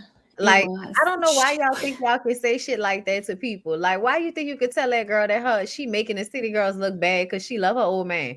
Leave that lady alone. Yeah, I'm shook. Oh shit. Yeah, I'm just telling y'all. So it's like, girl, whether City Girls is on go or not, Young Miami to me is definitely trying to evolve into a different lane, because I think she may see at some point City Girls can't last forever, and I'm gonna have my own stuff going on, and that's what she's moving towards. And I mean, you know, socialite. Yeah. So we'll see. I'm just real interesting, girl. But anything else on Miami or anything? Oh, I love when they do that little dance move on stage. Which one? What I'm talking about? Whenever they be on stage and they do the and I'm gonna ride it under like, you know, they do the looking across the stage together. I love They be eating that choreography, and I'm glad for it, because I need the girls to do choreography. Like, don't just be standing on stage. Oh, for sure. They cute. They are cute. All right, y'all ready to switch over? Yes. Woo. Ooh, this was girl. Why somebody was in my comments today on the video and had nothing to do with Love and Marriage Huntsville, but y'all always saying Tisha jealous of Mel. Lord have mercy. Oh my gosh. Damn. How did we get here? We on a whole nother subject. Girl, I was just like, they stay on your motherfucking brain, bitch. Okay, come on, Candy.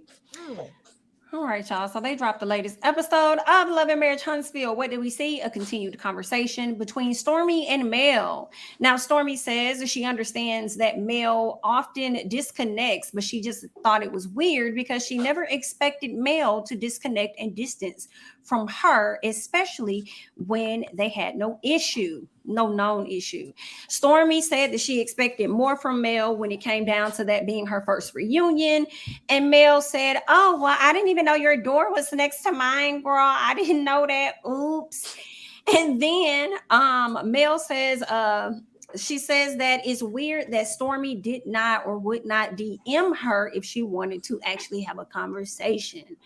Mel insinuates that Stormy is needy, and Mel lets her know that her circle at this moment is tight. She vaguely explains why it's tight and why that number may have changed a bit. And Mel says that someone secretly recorded her, and I hate that that's the narrative when everyone should know that that was a recorded phone call from the Shade Room. But, you know, not a recorded phone call, but that was an interview with the Shade Room that's over on their YouTube channels. I don't even know what the recorded call. Somewhere. Yeah, I did hear it before. Hilarious. What did you guys think about the interaction between Stormy and Mel? Okay. You know what? This was a conversation where I couldn't 100% agree with Mel, and I could not 100% agree with Stormy. Like, I saw where both of them was coming from. Mm-hmm. I felt some type of way because Mel didn't communicate what the issue was. Even though we all know there's like something underlying. Y'all may have not had beef. Y'all may have not had no argument. But it's the reason why you backed up off her, like, for sure. And I think it has more to do with just somebody tapping your phone. Like, come on. Now, Stormy, I'm also not an advocate for somebody playing stupid in my face. Like, you know good and well that she don't fuck with nobody who fuck with Martell like that. Mm-hmm. So for you to go and make these connections with the cast, I feel like Stormy having a relationship with Mel and kind of knowing before getting on the show that she was at odds with a majority of these people, you prioritize your ability to move around and make a bunch of friends and get along how you could over how you knew Mel would feel. So you knew there was going to be a problem. Mm-hmm. You just didn't want her to call it out. So she played dumb. And then was like, well, could it be a trust issue? I'm not for that. So I saw where both of them was coming from. Like, Stormy girl, quit playing, but at the same time, Mel, you can't call something a boundary if you haven't communicated that that's a boundary for you. I think with Mel, when you come on the show, baby, you just a coworker for real. Like, I think she puts people in that category because I think what happens is she does get extremely stressed from the show and she just needs a break from everybody. And I don't know, I guess Stormy thought it wouldn't be her because it was within her first season or something, but that's just what, I mean, whoever comes on the show next, even as Mel's friend, has to understand Mel not gonna be talking to you like that. Like, it's just what it is. Like, she has to take a break, like fall back off everybody. But I do agree with you too, Necey. It's like, communicate that at the end of the day. If you saying we ain't got no issues, you ain't got no problem with me, just tell me like, hey, I'm gonna be falling back, whatever. I don't think there's anything wrong with, letting people know that as well. You know what I'm saying? It really wasn't even a fall back. It was a whole number change. So I do understand why Stormy, took that differently too. Like, because I ain't doing that to you. I'm reaching out to you and everything, and I'm not even getting no responses, and but yeah. So I think it's two things. For one, I am looking at Mel like, I know what you're doing. Like, I know what you're doing. If somebody move halfway fucking funny style after all of this shit that didn't happen, I ain't fucking with you like that no more. And in all honesty, I don't feel like I owe you an explanation. And if I don't want to talk to you, then I'm just not going to talk to you. And you can feel however you want to feel about it. And then when you try to confront me about it, I'm going to act like I don't know what the fuck you talking about, because you're not about to have a moment off of me with me really telling you how I really feel about you, because then it's going to be a moment. So I'm going to just play like I don't know what the fuck going on until I can't no more. So, because I feel like on some level, that's how Mel get back at people when she feel like they've done stuff to her, is to withdraw herself. It's what she does anyway, but she's gonna do it especially hard if she feel like you did some shit that made her look at you sideways. And I think we all knew that Stormy was doing shit that Mel was gonna look at sideways. But see, that's the thing though. Everybody is using that as their lead up to Mel's point. But Mel has said in multiple interviews at that time that it she wasn't had no issue. Correct. All of the stuff that people are listing happened after the fact. That's why for me, I can't understand fully like why you just ain't tell her. If you're saying even in interviews now, I ain't had no issue with Stormy at that time. Like, then just say that. Like, just tell her like, yeah. I think she did say that. She said, well, just because we didn't talk don't mean there isn't a problem. But I think when she was talking to Stormy, it seemed like she was trying to make the point that if you was really trying to talk to me, then you would have knew my number got changed. And if you was really trying to talk to me, then why you ain't say shit when you saying shit in my stories, in my DMs, especially if we've had conversations in both places. That's what threw me off. I do get that part. What she was saying. Okay, maybe I misunderstood, but to me it sounded like she was saying we have DM'd in the past, so you could have DM'd me and we could have kept talking. It didn't. That's what she was saying. Yeah, it didn't sound like they were concurrently DMing and Stormy was acting like nothing was wrong. Correct. It sounded like they had no communication at all. So they she's right, but I understand the point of she still could have like hit her in her DMs. So that's where I kind of get both sides, because it is like, you could have like slid. Would you? Kind of like, I'm telling y'all, I kind of do that. Nah, I don't know. I don't know, because if I know you on some funny shit, I might sit back and I'm gonna chill. You know what I'm saying? I'm gonna chill. I'm gonna watch, because I ain't do shit to you. You know what I'm saying? But when I see you in person, like, we could talk. Like, what's up? Like, you good? You know what I'm saying? So I feel Stormy on that part, but it's crazy because I do kind of understand Mel too, though. I understand where both of them coming I'm about to say I understand them both, because I feel like, and another thing that Stormy was saying is if you don't think I'm the one that recorded the conversation, why you ain't come out and say that shit? And Mel was like, well, you just gotta ignore people. And this is what I know y'all want Mel to keep it a buck. I know. I feel like it's very passive aggressive. Like I would definitely just say the shit, me.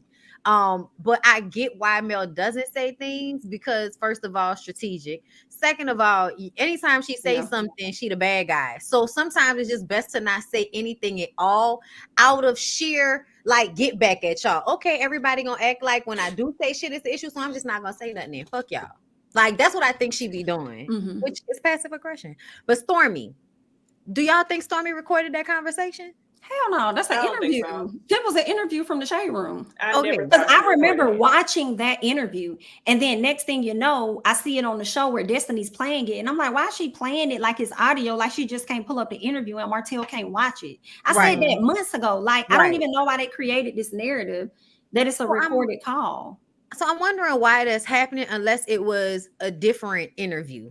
Because she had said that it was the same. It was that interview. Okay, because I feel like she had said that same shit like Stormy said over and over again. Like, so it could have been, said in a different. She said that to us a long time ago. The first time we interviewed her, she said that. Yeah, like it wasn't. I don't think it was a big deal though. I think everybody was trying to get a reaction out of her about that charade shit.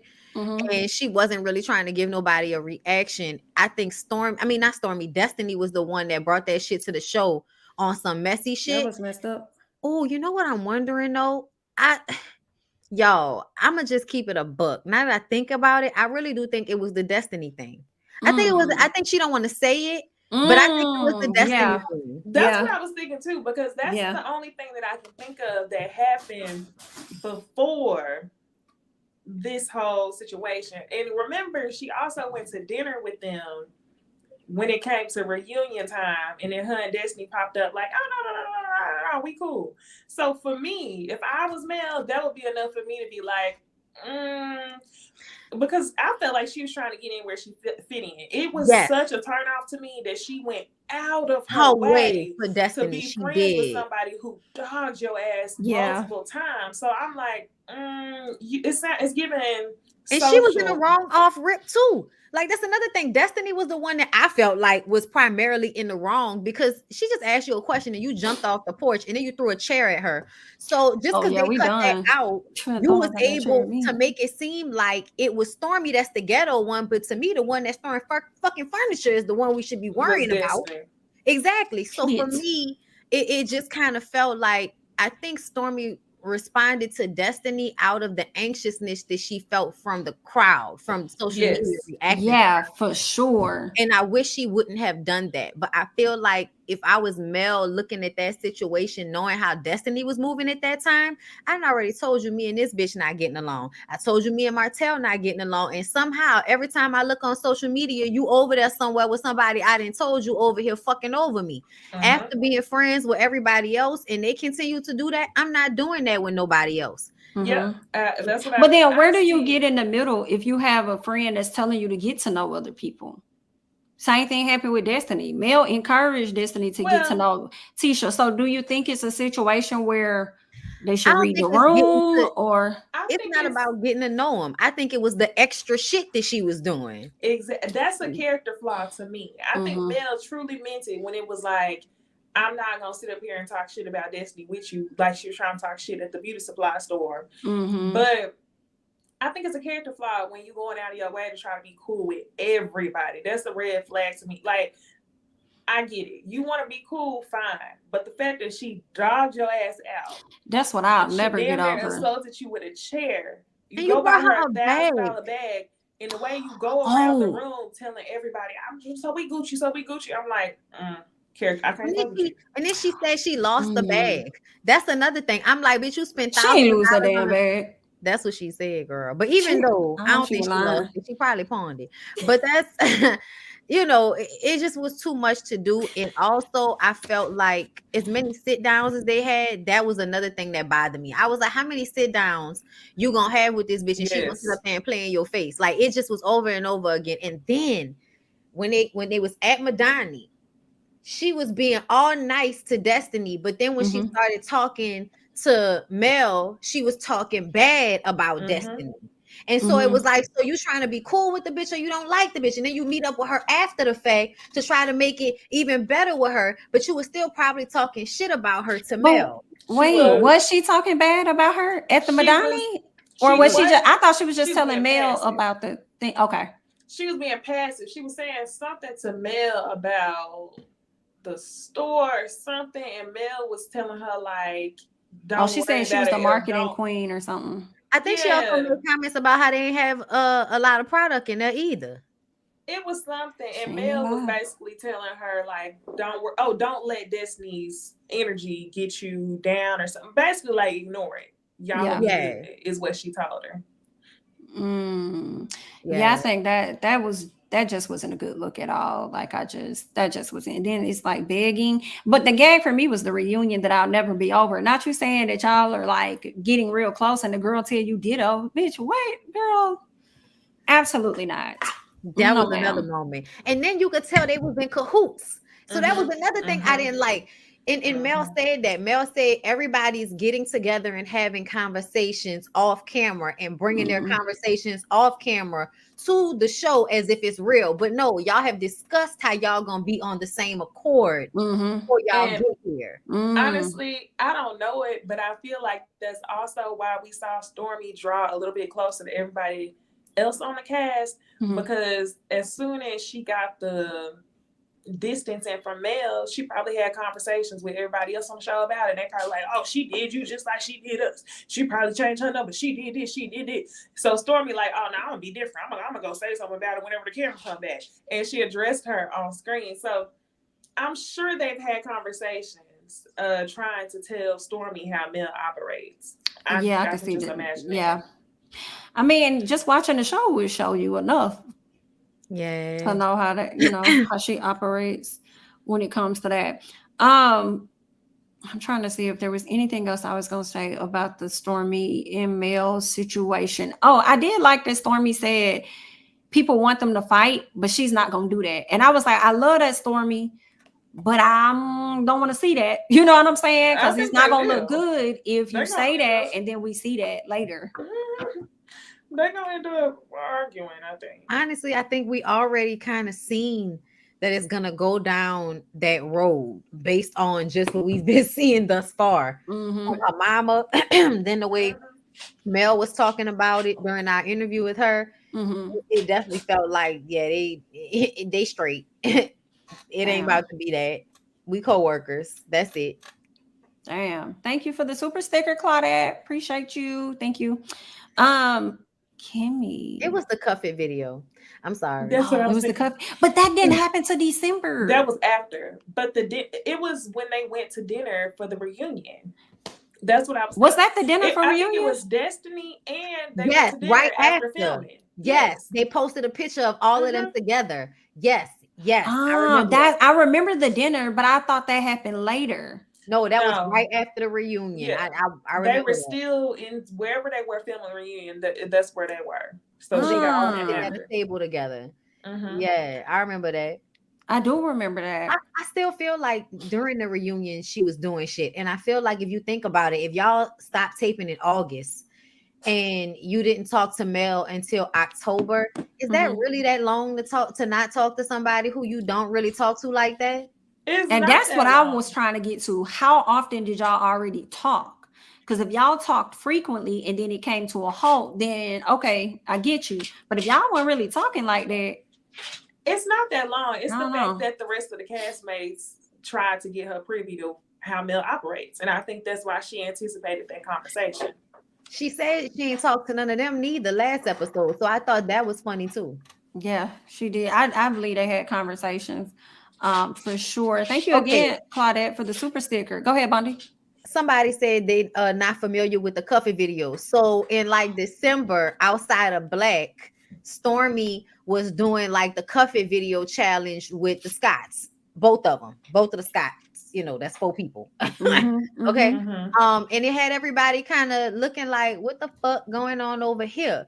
And then she popped up at the Sheree and Martell situation in December. So I mean, New Year's.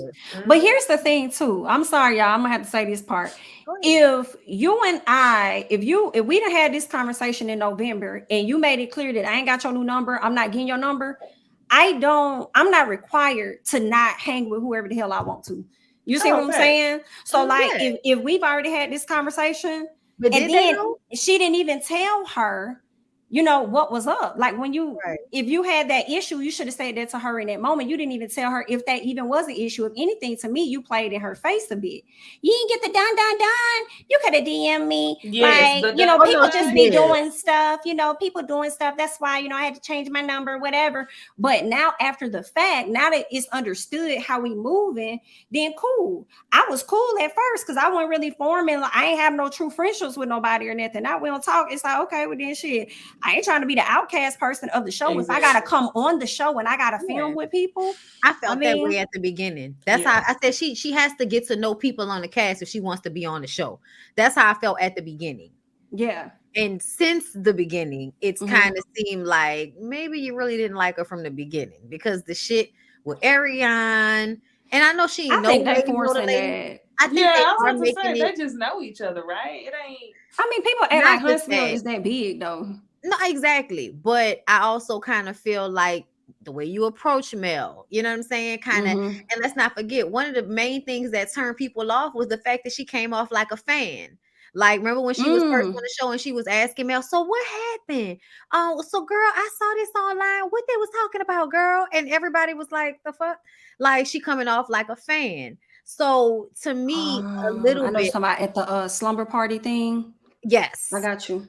So it just, and one time when they was walking, I think like the first scene when they was walking on her property, her and Mel were walking and talking about something that happened on the show.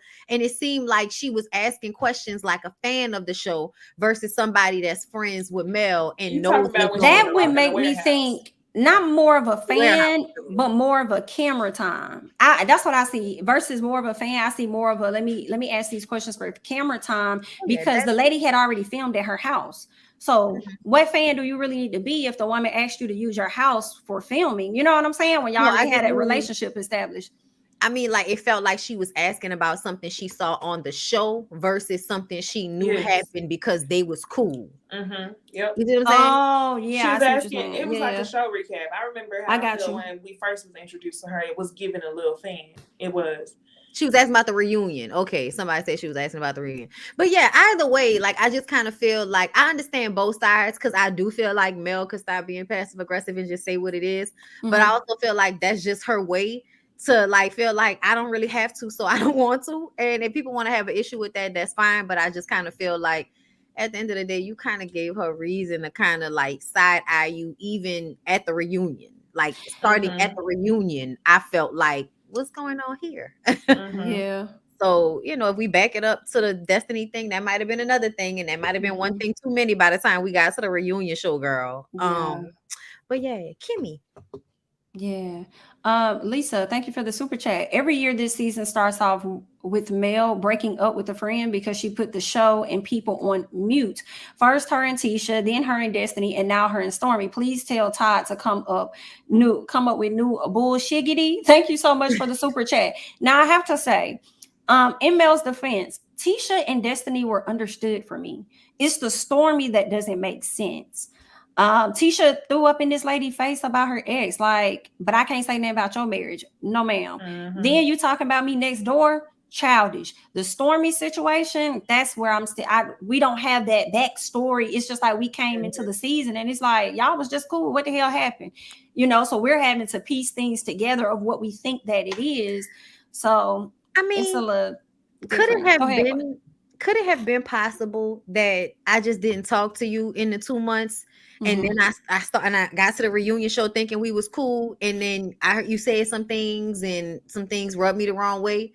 So then I stopped talking to you and I didn't give you my new number. Like, because I do feel like Mel could have said these things to her. Absolutely. But I'm wondering if there was ever a moment where they talked about it at all. It kind of seemed like, you know, I cut everybody off, you know, get to the reunion show. You did some shit during the reunion show that had me looking at you sideways. And then after that, we ain't talk no more because I felt like you was moving funny style.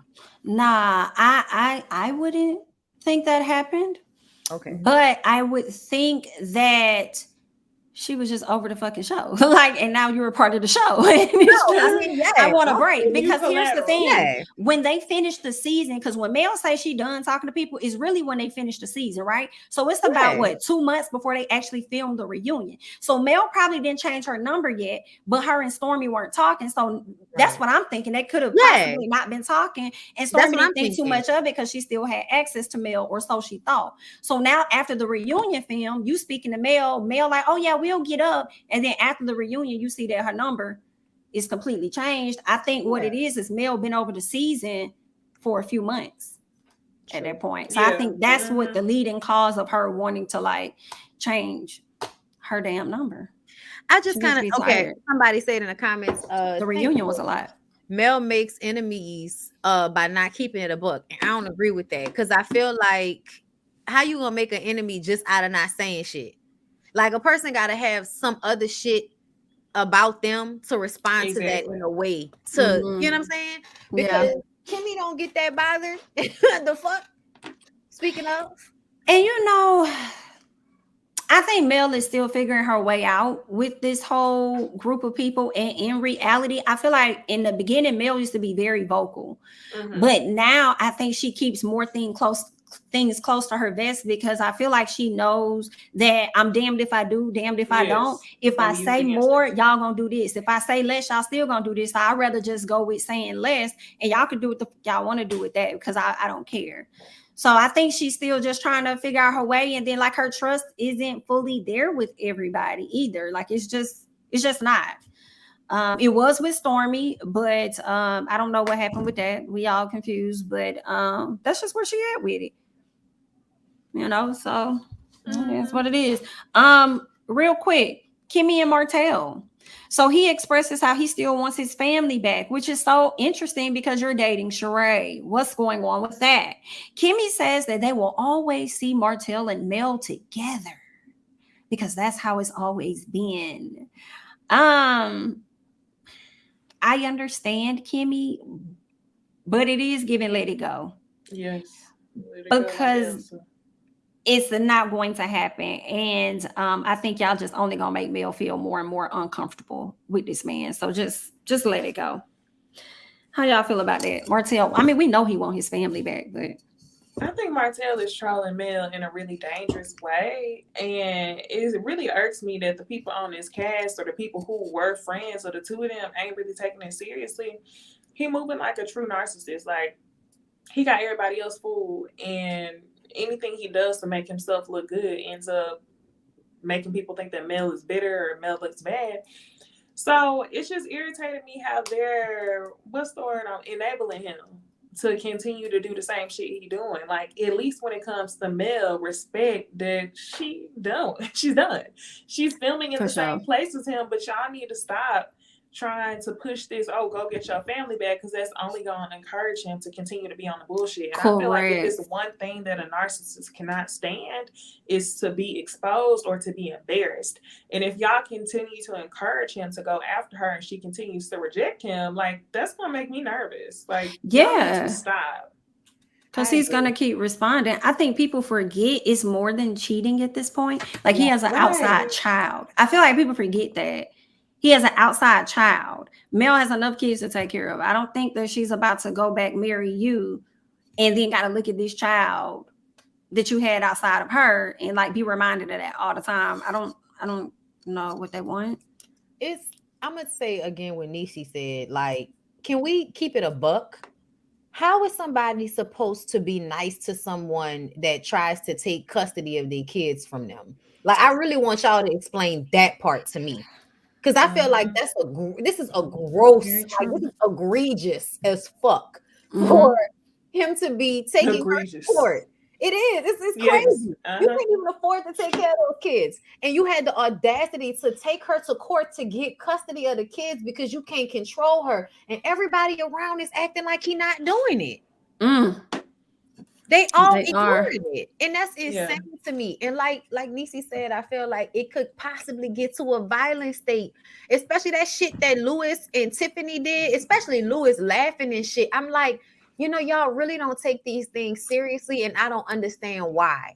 Like, have y'all not seen enough of Martell acting a fucking fool in order for y'all to see that he's not just some, oh gosh, guys, gee willikers, just a sweet old guy that just lost his way. His peen slipped into a girl. He fell in love, but he still loved his wife. He just needs another chance. Not his peen slipped and fell, bitch. That's how they like, I'm sure it was other stuff outside of that. Like, this was just what caused him to get a divorce. He has other narcissistic tendencies. I'm sure that she probably just didn't peep because they had been together since they were so young. Mm-hmm. So, can I pull something real quick? So, what did I want to say? So, I wanted to start talking about other stuff, like as a roll-off of these reality shows on my podcast. I want to start. I'm trying to get people to come on who has had experiences with narcissists, because I'm trying to have a roll-off of, what Mel and Martell are experiencing. So if y'all or somebody y'all know who has been in a relationship with a narcissist and you want to speak about it anonymously, hit me up, please. That's what's up. Thank you for the super chats, Claudette. And also, we haven't really been watching Real Housewives Ultimate Girls Trip. Thank you for the super chat. I kind of fell off like 3 episodes ago. I think the finale came on tonight, but I wasn't really into it. Fletcher decides to bring Martell in on the date that he's having with his wife, which is rude as hell, in my personal opinion. And basically, in this conversation, Martell lets Neil know that he and what's Miss Girl named Sheree are not exclusively dating, and then also says that he and Mel are not communicating, and they have the custody situation where he also says they have 20 babysitters. Okay, at least that's what he says Mel has. Now, once they have this conversation, Nell decided that she was going to take this conversation back to Mel, have a conversation with Mel about what Martell said. And that really bothered me because I felt like Nell was coming at Mel on some, it kind of felt like a get you together type thing. It felt like a check. And I did not like that. Yes, absolutely. Like, first of all, Mel has a mom. You getting close to her mother's age. If she needs any guidance, personally, in my opinion, she can go to her mama for that. Like, and then don't think you're gonna come and tell me anything, especially based on what this man has told you. Is that thinking you finna come question me about any babysitters or anything going on in my household when you do not feed, look after, take care of, or do nothing when it comes to these kids? No, respect you, but respectfully, hell no. Don't come talk to me. Do you think that she was trying to check her because she said y'all gonna be in each other's lives forever? It's about the kids. Like, what part? Because I slipped all of it. It was all of it. Just the fact that you felt you needed to have a sit down with Melody about some shit Martell told you. And you've known us long enough to know how he moves. Like, come on, don't do that. I didn't like that. And the whole conversation, I feel like Mel wasn't really wrong when she said, oh, no, we won't be in each other's lives. Like, I knew what she said right out the gate. Nell just wanted to have something to say. Mel's talking about, we do not have to be in each other's lives in that way. You sat with this man. You heard this man say he wants his family back, meaning he wants me back in that type of way. So when I say that we don't have to be in each other's lives, duh, bitch, I got 4 kids. I'm highly aware that we're going to have to cross each other's paths. I get that. But I'm talking about relationship wise because you and I both know that that's what he wants. So I was like, oh hell no, I would have slick got Nell ass together. It wouldn't have been no, oh my God, yes, I didn't know my kids. Like, nah, bitch, get out my face. Now brought me here for this, and I'm gonna give it to her. Mel, I heard it in Mel's voice when she was like, so it can't be y'all getting 3 babysitters that y'all both agreed to. She said, She said, yes. Okay, so I tried that. Okay, nothing works. All right, because Martell likes to push everybody away. And I think it's because it's not really about that. And we all know it's him wanting to know where she is and what she's doing so he can pop up on her. And remind her. Remind her that it's better with us together. That's what he's doing. Because here's the thing. It's like, how you talk about her babysitters, but the first person you bring up is her blood brother. Like, what are we talking about? Yes, what are we saying? That too. Yes, that's crazy. Her brother to babysit. I'm like, what is the big? Like, ideally, yes. If she was not dealing with a narcissist, you would be priority. So you intentionally trying to make her look crazy while not mentioning all the other shit you doing that's making her want to distance herself from you. And Nell should already know what's up because of how long they've been friends, how much Martell and Mel have gone to them for guidance on their marriage. Yeah. Like, they know this. When he kept talking about how the woman is satisfying me and Mel was throwing shit. Okay. Yeah. So I she forgot. I know. was like, child, Mel has changed. I and know, y'all right? up there acting like this lady don't have no reason for the reason why she is, because she used to be getting everybody together and y'all was calling her messy. So she stopped saying shit. Throwing shit at this nigga with a wig with some braids, bitch. You know how much of a thug you gotta be to wear a wig with braids? I know, right? Lord, they roasted me all over them braids. I ain't see that wig ever again. You hear me? No, she ain't do that no more. Thank God. Tisha and Kiki, they still into it over things that Kiki said about Tisha's marriage, and Tisha saying that Kiki won't accept accountability. And I'm like, but in order for her to do it, you need to do it too.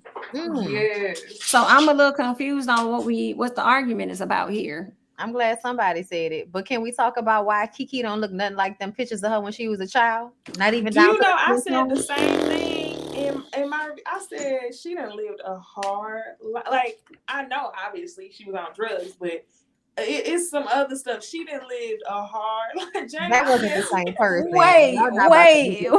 This shit about to take me out of here. Not y'all talking about what's her name? Daenerys. What it look like? Daenerys. Bitch, I'm about to go away. Oh, God. The white boys will be having them blonde braids. My bad, Necey. Go ahead. That shit had me screaming. I just got that now. That is a Game of Thrones. I just got that now. Oh shit. Khaleesi. Yeah, Kiki done lived a hard life, because why Tisha still look the same and you look different? Tisha look good. And it clicked to me in that moment, like, this makes so much sense.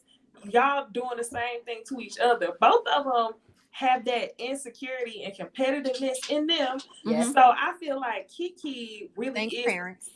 Yes, it's due to the parents. I think that Kiki really is looking at Tisha like, man, this shit could have been mine. This should have been me.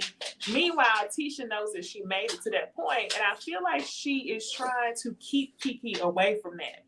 Yeah. And not give Kiki access. I think So that's both why of them trying Kiki to don't play like each her other. now. Yes. And then gonna say that they didn't compete. That's not how they came up, or whatever she said in that interview. Like, no, ma'am. No, that's ma'am. all y'all did. Yeah. Subconsciously, that's what y'all do. Yeah. Calling the kettle black. Yes, they absolutely compete with one another. And I agree with you, especially when she was like, every time Kiki did something, Tisha was right behind her doing it too, down to going to the same college. So I definitely feel like they were doing you can do it, so I'm gonna do it better type of thing. And I do believe that when this show initially was about to happen, Kiki and her man was supposed to be on it, but Tisha told Mel and Martell about Kiki's drug problem, and from then on she wasn't invited to be on the show, because you know how Mel and them probably was, we don't want it to be that type of show, because you know if somebody got a drug problem, we trying to get everybody on a reality show, that shit gonna come out. So I absolutely think that Tisha and Marceau threw that shit out there so that Kiki wouldn't be the one to get on the show.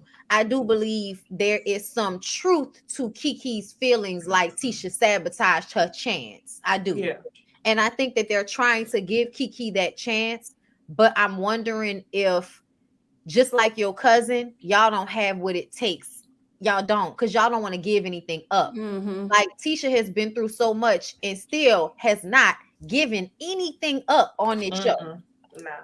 One thing I will say is the way that Tisha ended that conversation was like, do you want me to reveal what I know about your marriage? How would you feel about that? I'm done with you and your cousin.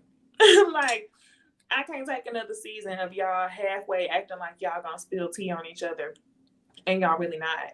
I don't care at this point, and I especially don't care about what Kiki's husband did to her. To me, Kiki was brought on this show to reveal what it is we've been trying to figure out about you and your husband.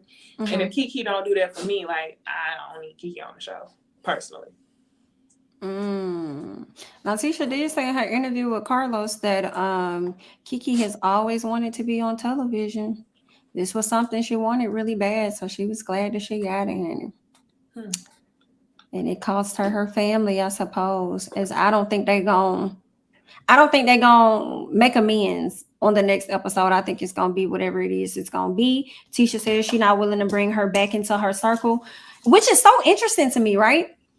Tisha says that she doesn't feel like she could bring Kiki back into her circle because the trust is gone or she don't trust her. But then you did what you did to Mel them seasons ago, but you still wanted to try and come and be in her life in some capacity, like y'all was gonna be cool or whatever. And when Mel pretty much said she didn't trust you, then she became labeled as the mean girl. And then what you did to your cousin, and still expected your cousin to come on the show and advocate for you. Yikes! And she did at first, thinking that you was gonna get her on the show, and you didn't. Y'all remember she brought Kiki on the show to defend her to Kimmy when Kimmy was honest on the reunion show about them talking about Mel behind Mel back. She did. It was like, you shouldn't talk about your sister-in-law like that. And that's why Kimmy couldn't wait to take that tea back to Tisha about what Kiki said at the slumber party, because they had already had that moment. And it's like, girl, how you gonna sit up there and try to check me on camera when you doing the same thing right now just so you can get on this reality show? Girl, I feel like their whole family gives Snake.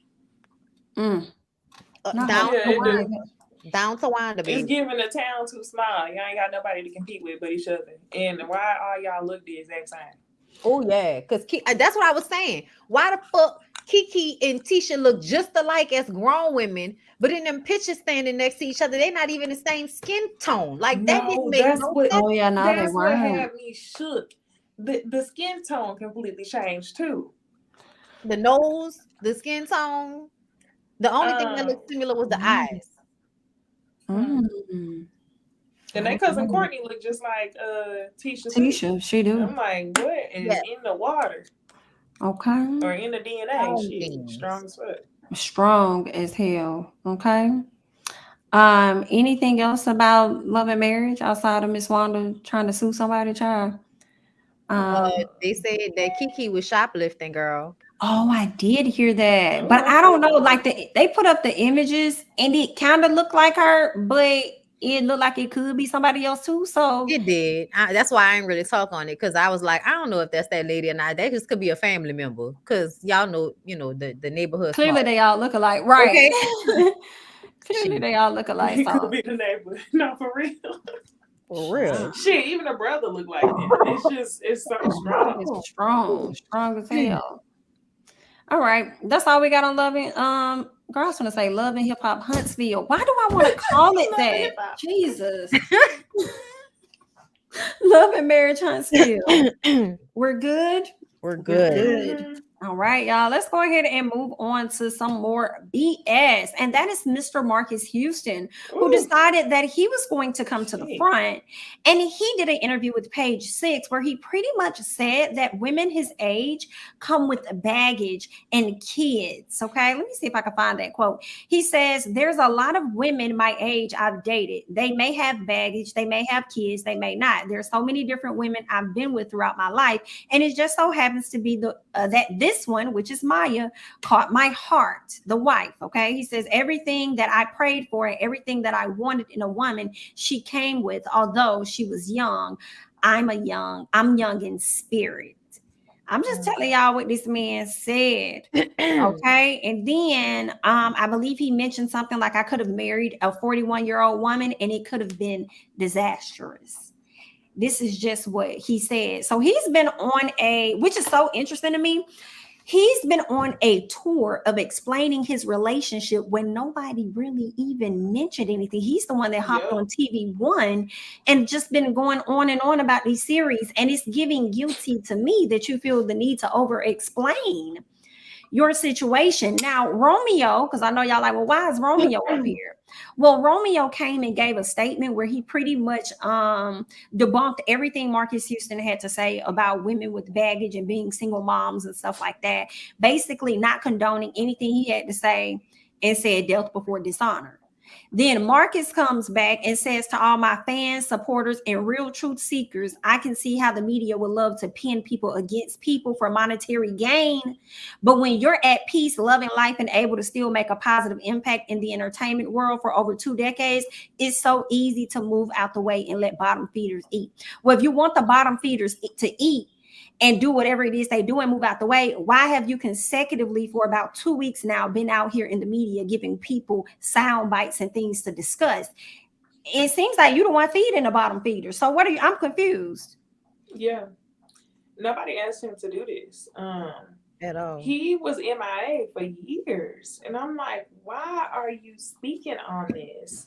I almost said your daughter. Your wife has been of age for 3 years now. So it's not like, he was waiting on her to turn 18 to start speaking on it. It's just like social media has been talking about you. But if you want to talk about something, as I said a couple weeks ago, talk about how your wife was allegedly a missing child, and then popped out married with you. So I don't know why he doing all this. Yeah, it's disturbing. I don't know who told Romeo he had to come out and speak about it, but it's cute that he did, because it reminded me that he was my favorite back in the day. Who is he? He's one of the members of Immature. Oh. Yeah, he I think, wasn't it Brandy? Somebody put his eye out back in Brandy. the day. Yeah, she hit him in the eye by accident or something. Okay. I thought it was like the corner of like a vinyl cover or something. Oh Lord, yeah, but it messed his eye up. Yeah. I'm not laughing at him. I remember when that was going viral on like resurging on TikTok, and people was talking about Brandy. Yes, he's still good looking though. He's got a good face. So I appreciate him saying this, but I also felt like didn't nobody ask you to come out and do this. You didn't have to. But yeah, Marcus is giving creep, and I want him to stop. I do feel like based on, I think it was Storm Monroe. Storm Monroe did a video like 2 weeks ago talking about Marcus Houston and Chris Stokes and things, that allegedly happened. And, it's some dark, messed up stuff. And the pictures of them, the immature boys, the pictures of them in their underwear on, the bed with the old ass flower bedspread and shit, all of that looked bad to me. Like, that didn't look like pictures that somebody was taking for press. It looked like pictures that somebody was taking for their own pleasure. Wow, that's horrible. I hate they were done that way. Oh yeah. Like, so I feel like this is a deep situation. And I also don't like the way they are always hiding behind their religion. That's very, very problematic for me. Because I heard that's a way, that's a way that some of this stuff happens is through the church. Trafficking, all that shit. Yep. Horrible. Allegedly, possibly, maybe. Who knows? It happened somewhere, shit. Right. Anything else on these guys? Stop talking, Roger. Yes. They have to meet him. Go home, Roger. Go home, Roger. Go home. Shit. All right. Well, let's go ahead and move on to some additional horrible news. Okay. That is going to be Mr. Jonathan Majors, because we didn't ask for this either, but you're continuing to give it to us. Listen, they're saying that, first of all, Jonathan has been dropped. He's had a very interesting week. And I just really want to run through everything that has happened to Jonathan this week. So he ended up being dropped. Let me make sure that's first. Okay. So he ended up being dropped by his management company and the PR company. Dropped, done, then told he don't need to go to the Met Gala. Won't be there either. Okay. If you thought that was enough, it wasn't. Okay. Because more victims have come to the front to talk. Okay. They are talking against him. They are cooperating with the district attorney's office. All right. They're saying as Jonathan Majors prepares for a May 8th court appearance on DV charges, sources familiar with the matter says that multiple alleged abuse victims of Majors have come forward following his March arrest and are cooperating with the district attorney's office. The prospect of more women waiting in the wings would mark a dramatic turn in the case and comes on the heels of the Majors publicist and pain management firm cutting ties with him earlier this week. Okay. Then after that happened, the attorney came to the front and insisted that his client did absolutely nothing wrong and that he was innocent. He did not do this stuff. Y'all killing him with it. Okay. Fighting for my life. Period. He fighting for his life. Then they decided to drop a video, which does not help. A video of the girlfriend, I guess, after the fact, being in a bar or whatever it was. And it looks like she's probably texting somebody in the phone or whatever the case. Basically, they were trying to show that she was not injured after the altercation. And I understand that one could not be injured after the altercation, but it also does not mean that it did not happen. Right. So the people are continuing to be confused, especially as more people continue to come out. It is giving fried. We hate it. Lay to the side. Yanks. What are you all's thoughts about this madness? Oh, I'm going to tell you, before he got buff, back when his arms were still a little small and his head was still the same size, he might have a little underlying anger, And then, when the shit happened with Michael B. Jordan and his mustache worries me as well. I don't know why, but people's mustaches like signify shit to me. And whenever a nigga mustache too small, I have questions. So, I was looking at Michael B. Jordan crazy. And then they got up there and did that, "Ooh, we happy it's you" to the thick black lady interviewer. And everybody was like, "Oh, but she's amazing." I'm like, she is, but them niggas doing too much. They was doing that intentionally. And it kind of made me feel that they were being, like manipulative. And that kind of made me look at them sideways even more. And so when this shit happened, I was like, haha, it's sad, but haha. I'm surprised that there are multiple women coming out because it makes me wonder, what have you done exactly in order for there to be multiple people coming out? Yep. I think that's a great question. When it comes to this single victim, it's looking like he did that shit. It's looking like he did that shit. Keyword looking. Anyway, yeah. I remember when we seen him at the award show and we was doing a review here and he had on that outfit that was looking like, "Tonight will be the night for you." And I was like, I'm out. I was like, I'm gonna have to hop off the bus. Like, this ain't it for me. It was getting a little off. Yeah, I don't know. I think there's something that we don't know about Jonathan Majors, but I do think it's interesting to Bondy's point that multiple victims are coming out saying that they've had similar experiences.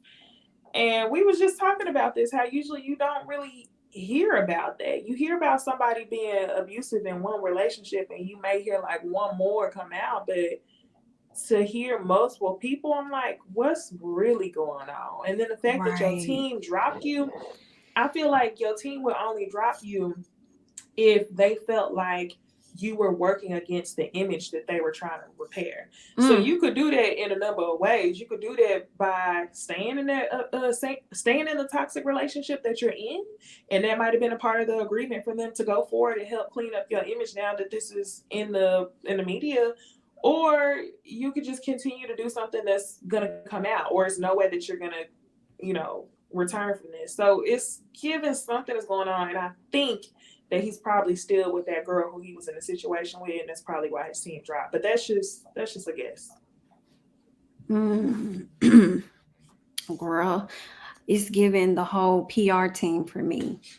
The fact that your PR team, the people, like you said, is supposed to clean it up. Like, this a problem, and we just gonna continue to watch and see how this plays out. And the more, and we get closer and closer to the 8th, baby. And his attorneys was trying to get that dropped, and instead of them dropping it, they went and found more women willing to talk. Baby, this is sad, but good luck. Other people that are needing luck at this time, the scrappies are the ones that are needing the luck at this time. Can we just go through it, please? Yes. I just want to be able to, discuss these things because it's a lot going on. So let's go ahead and get into this. All right.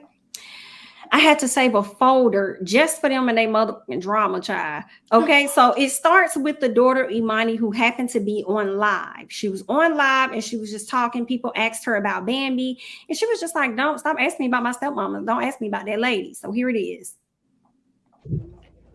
Please stop asking about my stepmom. Stop coming on here asking about that lady. Do y'all see me post with her? Do you see me around her? No. So stop asking me about that lady. So it went from there to Bambi making a post saying she's that lady. So Erica, out of nowhere, hops in the comments and says, "You mean that old lion is the lady that was in the hot tub with Benzino? Be you too old to be trying to be petty with my child?" Then you have Imani saying that she wasn't even trying to be petty. She just said, "Stop asking me about that lady." Okay, so it continued. All right, it continued to go on. And that's when Erica came back and she just told her, "You ain't got to explain anything to that goofy looking at." Okay, big Charlie horse from a lamb chop, single long face. It ain't gonna do nothing to you. I'm just telling y'all what Erica said about Bambi. So Bambi was like, "Oh, you trying to talk? So you want to run your mouth? You want to talk? You want to run your mouth?" We'll set the bitch. So that's what she decided to do. She decided to set that out. And she came to the front and says, "Y'all so mad because I'm really that lady, but you will never be anything other than that a baby mama." And then she added Erica. She went on to say, "Since you want to play with me, the reason why I never liked your ass is because since your child was 8 years old, she confided in me about you bullying her and two-piecing her. I let people think otherwise and never spoke up because Scrap was handling it with the court and she was underage. But BITF you, it's up."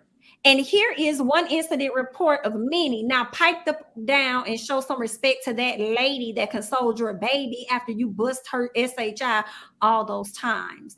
So Bambi went off and then she dropped some police records, okay, public records. Please stop playing. I love this child and kept my mouth closed, but y'all doing the most. You sent the cops to my house being petty as usual, and then your child wanted to talk to them and tell them this SHI on her own. So basically what was said in the documentation, Erica went over to Scrap's house, and this is old. She went over to Scrap's house to pick up her daughter because he was supposed to drop her daughter off to her in McDonough. And that's court order. Well, he did not do that. So she called the cops. When Imani was gathering her stuff, getting ready to come outside, Scrap told the cops that she has a bruise on her arm and I'm concerned that her mom did it.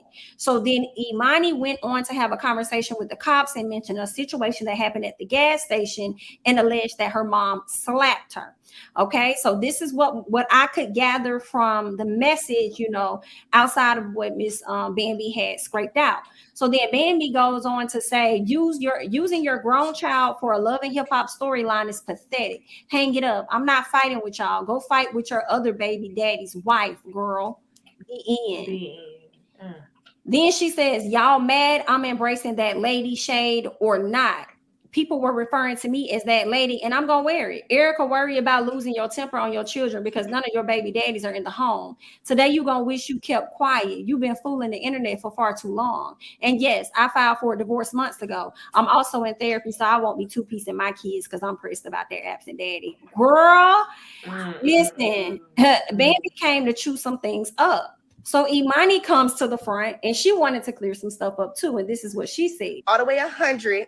She posted a paper of when I got in trouble because I was being smart and my mama popped me. That's nothing. Read the whole thing. That is nothing. Second of all, let's tell the truth about how my sister hair was falling out because you wasn't even washing her hair or bathing her properly. You can't even watch all 3 of your kids by yourself. You need my dad and a nanny to be with you or your mama 24/7. So let's not talk about parenting. And me and my siblings are very well taken care of. And my mama go 100% for all of us.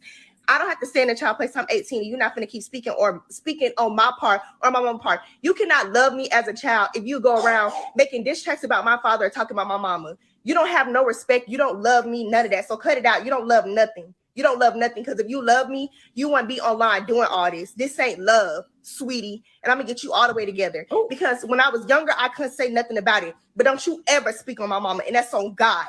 You can. Come on. Tell that old lady go take care of her 3 kids. She need a nanny. She got a whole nanny. She can't even. You laid down and had 3 kids, but you can't take care of them. Be for real. And she's trying to go to court. It's so much stuff that y'all don't know. So please stop believing anything that old lady say. She's a liar. She be lying about her age. She been lying about her age for forever. We thinking this lady the same age as my dad. This lady been lying. She only 42, so I don't even understand what she was lying about. My daddy didn't even find out about her real age. So they went to Jamaica in 2021. So let's talk about all the lies. Like, if we gonna put everything on Front Street, let's put it on Front Street. Like, stop lying. And I got in trouble and I got popped. You showing something that is so old. That ain't nothing. I'm very well taken care of. My parents do everything to take care of me. What do you do to take care of your kids? You don't even be with your kids. You don't even be with your kids. Tell that old lady. Oh, child. So then Erica came out to address whatever the public record was. Okay, this is what she said. You and Scrappy tried to have my kids taken from me. Like I said, y'all were some miserable people. You still are miserable. You're so bothered by me, love. And I guess you're just going to continue to be. And I get it. If I wasn't me, I'd be bothered by me too. But here's the thing. Anybody can make a police report. I can go do a police report now and say, I seen bruises or seen some shit. You know what I'm saying? On money. It's a police report.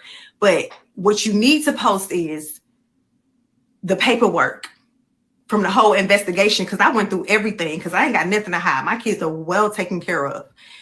And see, me, love, I can do it with or without a man. That's the difference. So I'm not going to go back and forth with you on social media. I'm not tagging you in those stories or nothing. Like, we just sat down and talked. It got heated. You got up and walked away. So everything that you're saying online, we can meet again. Like, I'm open to it. Let's meet again. Ooh, child. So Bambi said, I told y'all I'm gonna let the chopper fly. And this is just one piece of audio of what Bambi dropped. And that's from a recorded conversation she was having with her husband, Scrap, about Imani. Little go round. But that's me. That's me knowing. I didn't say that. That had to be money. And telling her mom that. But what I'm saying, Scrap, is like, how many times have she came and said crazy stuff about her mom, right? And then will go to her mom and say crazy shit like that. That right there is crazy, because like, now y'all using bits and pieces of what y'all want to pull out. Like, if I say, oh, well, Imani said that you got 50 niggas at your house all the time, or Imani say it's always a nigga in and out and you fucking on somebody while you're pregnant. Now that's fucked up, because we know that, you know what I'm saying, this child is feeling like she gotta pick a side whenever she's with the other person. This stuff is real. Like, I can. So it's not real when she was saying she was getting beat on and slapped on? Is that real? No, I'm asking you a question. Is that real or not? That's how I feel. You feel like, is that real or not? That's how I feel. So there was more to that conversation. She had like 3 different pieces of video and pretty much talking about, Imani and the things that Imani would say to Erica about them, and then to them about Erica. Okay. And then go round. Bambi came to the front and she says, this further proves that you've been plotting. How many recordings do you have? She says, I have a lot. Her storyline is me mistreating her kid. So yes, I'm definitely not about to be quiet this time around. I don't care who don't like it, period. Okay. So, girl, the saga is going to end there for me. Now, Mama D came to the front as well, and she had some things to say, but we're not going to get into everything Miss Mama D said. What she did say, I can say this. She said both parties were wrong. Okay, so she's not really picking a side, even though we know she team Erica's side and primarily Scrappy's. But Mama D's not. She said both of them wrong, and Scrappy has yet to come to the front to address anything. And he's probably the cause. That was a lot. What do you ladies think about the matter at hand? Do you think Imani was wrong for addressing Bambi as that lady? I don't think she was wrong, but I think we caught the drift. I think to act as if it didn't have an energy to it is a lie. Like, she obviously was letting us know, I don't fuck with her. She don't fuck with me, but I'm not about to disrespect her. Like, that's what it felt like. And I also didn't think that Bambi posting the picture saying that lady, I thought that was funny. I didn't think that was a big deal. I feel like Erica is the one that took it to this next level that it didn't have to go to at all, and then got on that live and acted like she was so above it with such bullshit to me. And I do agree that Bambi putting that information out is fucked up and childish. It is. But I also feel like if they already filming this television show and y'all didn't already try to put it out there that Bam did something and Bam put this shit out in retaliation, then I'm gonna feel like if it's true, I'm not really that mad about it. If it's true, I'm not really that mad about it. If it's true. If you really were, and it sounded like you were, based off E-Money saying that you did pop her and it wasn't that big of a deal and it wasn't nothing, which when you say it wasn't nothing, that make me feel like there have been worse times. And that time wasn't recorded. I was thinking the same thing. When she said that wasn't nothing, I thought that time wasn't nothing. I honestly just feel bad for your money because in that recording when she said, ain't that sad that she got to go back and forth and, you know, be on the side of whoever she with, it's given very much when she mad at her mama, she come talk to you. When you getting on her nerves, she go talk about you to her mama. But the fact that you're like recording and y'all are beefing and she kind of stuck in the middle and now y'all exposing shit, it's just like, I hate that for her. I really do. And Erica, like to Bondy's point, did come online acting like she was above it, even though she was the one who set it off and was like, I could do it with or without a man. Just even in Imani's like that video, all she kept saying was, you can't even watch your 3 kids. You lay down and had 3 kids. You always got to have a nanny or your mama. That's like, yes, you 18, but that's grown women like digs. Like you don't have no kids, ain't never had no kids. You can't really knock a grown woman on how she should raise your kids, but it's given very much you have that conversation with your mama. So you're repeating what your mama is saying. It's all a mess. I hate it for her because she in the middle of 2 people who I feel like are in the wrong. Yeah, I ain't like none of that shit she got online and said though. I was just like, oh, this is wrong all over the place. I did like how she went up for her mama though and said, "Oh God," like. Yeah, I don't know. I mean, yeah, that's a fact. I think that Imani also, when she came on with that energy, it was energy she's probably held in for a very long time about Bambi. And she finally feels like she's of age to entertain the conversations of adults, even though I still kind of see her as a kid. You know what I'm saying? You're 18. That's why she really went in, because she'd been feeling a way about Bambi. And I'm wondering if some of that is because of her own and not so much as what her mom said, you know, about it. Now, that could be possible, that, well, more than possible, right? Because we know, I'm sure, like, the way they operate, they talk shit about Bambi in front of that girl. But I think she's experienced her own stuff to know, because if we in the same household and my only reason for being here for real is by way of connected to my dad, you're connected to my dad, and that's why I'm here.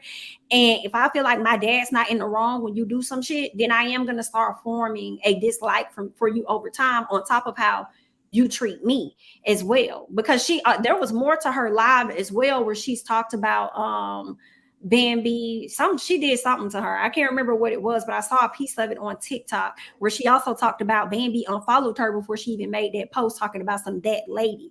And she's like, but you talking about you love me though, but you unfollowed me, this, that, and the other. So it was a lot more to that live of things that she said and things that she's experienced while being with in the household with Bambi. Now, when it comes to Bambi and them kids, which, yeah, I am gonna need a nanny with them 3, and they all close in age. Yeah, I'm gonna actually need you while you over there watching them twins, and then I'm gonna need your daddy and your grandmoms. Like, everybody gonna have to help me, bitch. Yeah, and I have a business. I understand that, but she 18, so she don't know no better. Whenever I feel like go up for your mama and your daddy. You know what I'm saying? But I do think Erica did make it a bit messier when she got in the comments and said that old lying lady long face. And when she called her a hoe and said she ain't gotta explain nothing. Like, to me, you teaching her how to be disrespectful. You teaching her how not to like have any respect for this adult. So to me, it feel like you probably been doing that. You probably been like talking to her about Bam in that way. Oh yeah. So it you know, I feel like over time, what's she supposed to do? That's her mama. So she's going to be more on her mom's side, whether Bam is really doing something to her or not. And the shit she was saying about, oh, you always need my dad or your mom around to help you with the kids. And it's like, it's 3 kids under 6. Like, Absolutely. and I think the fact that she said that is probably Scrappy repeating that shit to her as well. And you just trying to get out of the responsibility for having to be an equal partner in taking care of them fucking kids y'all created, and you don't want to have to do that. So you say shit to your, probably say shit to E-Money and anybody that'll listen about how, she not supposed, she not doing what she's supposed to be doing. Why she always calling me? Why she can't take care of him? And Mama D sound like she'll say the same shit. We've all, I feel like, seen Bambi struggling and everybody kind of like acting like she's just supposed to be okay with it and not say nothing. Scrappy treats the girl bad based on shit we seen on the show. Mama D don't like her, and now you got this shit with Erica and the daughter. And like we was talking about earlier, I'm questioning why Erica and her still beefing at this point if it's not right. Like what's going on? Damn decade and a half. Yeah, I started to wonder, was Erica and Scrappy still getting it in or something for them to still have animosity with each other like this all these years ago? But I guess if you and Scrap try to get my kids taken away, then I guess as Bambi saying, it's up then. Because I'm never gonna forgive you for some shit like that. You know what I'm saying? So maybe that's one other alternative. She also Erica stuff go down. Right. Okay. Erica also said like post the rest of the paperwork because I went through everything. I had nothing to hide, and that made me feel like so you really got investigated.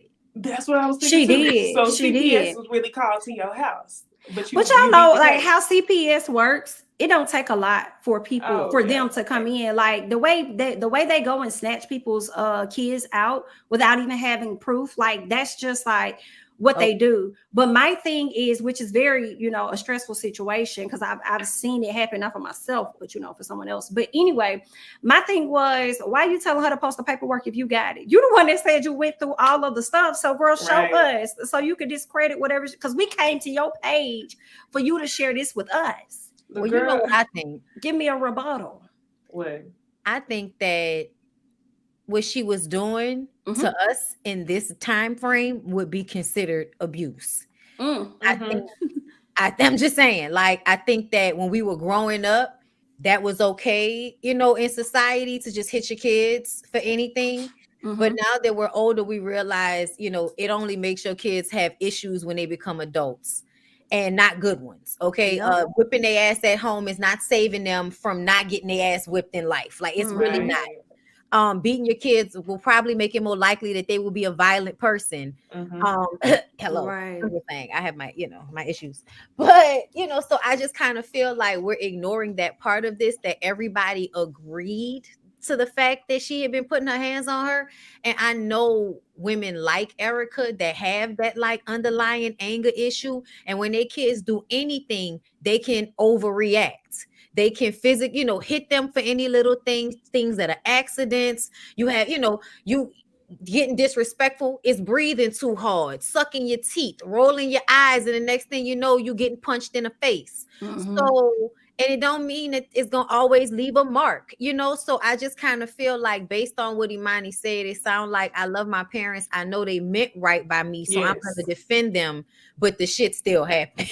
That is what it sounds like. She said, "You talking about when I was being bad? It wasn't even that bad." Child and Barry Singh. Thank you, Shell, for the super chat. Maybe it was more to this than we know. Erica did say they had a sit down that didn't end well. Thank you so much, Shell, for the super chat. She said we can meet again. Sound like she might have whipped her ass. I mean, it has to be more to this than what we know, because clearly Sierra was snapping the hell off on Scrappy for him calling her BITCH. Wasn't that Sierra going off on Scrappy on the side of that car? So something going on. I feel like people is out there acting a fool to make sure Love and Hip Hop Atlanta comes back, bitch. We need to bounce back since the pandemic. Okay, really, y'all need to bounce back since season 5. Because I feel like y'all ain't been right since. What year was that? Season 6 was the season that they had the trans lady on there, and that was, I feel like, the season that shit went downhill. Like when I rewatch it back, that's the season that I don't enjoy the most. And then it kind of goes down until you get to Kirk and Jasmine, and that's when things kind of pick up just an uptick. But Love and Hip Hop Atlanta sweet spot is between seasons 1 and 4. Or probably If one. they was gonna keep a franchise, they should have kept Hollywood. To be honest, That's what I was about to say. they should have really let Atlanta. Yeah, that was my favorite. I don't even know why they. I think most of their core people didn't want to do it no more. Honestly, like except for Ray J, Princess, Safari, probably Nikki Baby, but she wasn't on there. I think the last season, Moniece wasn't doing it no more. Tierra Fizz would have did it. Fizz would have did it. He would have. And they could have found other people, bro. Alexis Scott would have still did it. I ain't been back since season 1. Which Alexis one Scott said was she Mariah on? The white girl. She was on New York. Oh, okay. A long time ago, I was a hoe, and I'm at me. Yes, it was D. Smith. It was D. Smith. I hated that season because I feel like that shit was so like contentious. That shit with Tammy and D. Smith and all of them, and Hazel E. D. Smith, right? Yeah, Hazel yeah. D. E. Smith was dark skinned, right? I remember that. Yes, very beautiful. Yeah, and they was trying to do extra shit, and Tammy wanted her to model for her, and yeah, she that was the last season. Jocelyn was on there too, right? The last season Jocelyn was on there, I think, was season 8, 6. Oh, okay. Oh, okay. I remember. No, it was 6 or 7, something like that. Yeah, around that time. Yeah, Tommy snatched Betty. Betty was annoying as fuck to me. Oh, she got her good. She was so aggravating to me. Like, I can't stand people that like are inflammatory, and I'm just gonna keep, like, it was just very annoying. She kept egging shit on. Like, I ain't like that shit. Ugh. No, it was 6. Okay. When did she? No, you know why? Because Jocelyn had came back and was on Miami. That's why. Okay. Yeah, I was trying to feel like I saw her later, but yeah, that was right around the baby. After she had the baby, I think she was out of there. Nah, when she showed her ass on that stage, I think that was before the baby. Which time? I mean, no, I think that was after the baby. Because then I think they had fired her because she showed her tail on that. Her and Stevie, Benzino, Althea, all of them. Remember how they tore up the set? I thought that was season 4.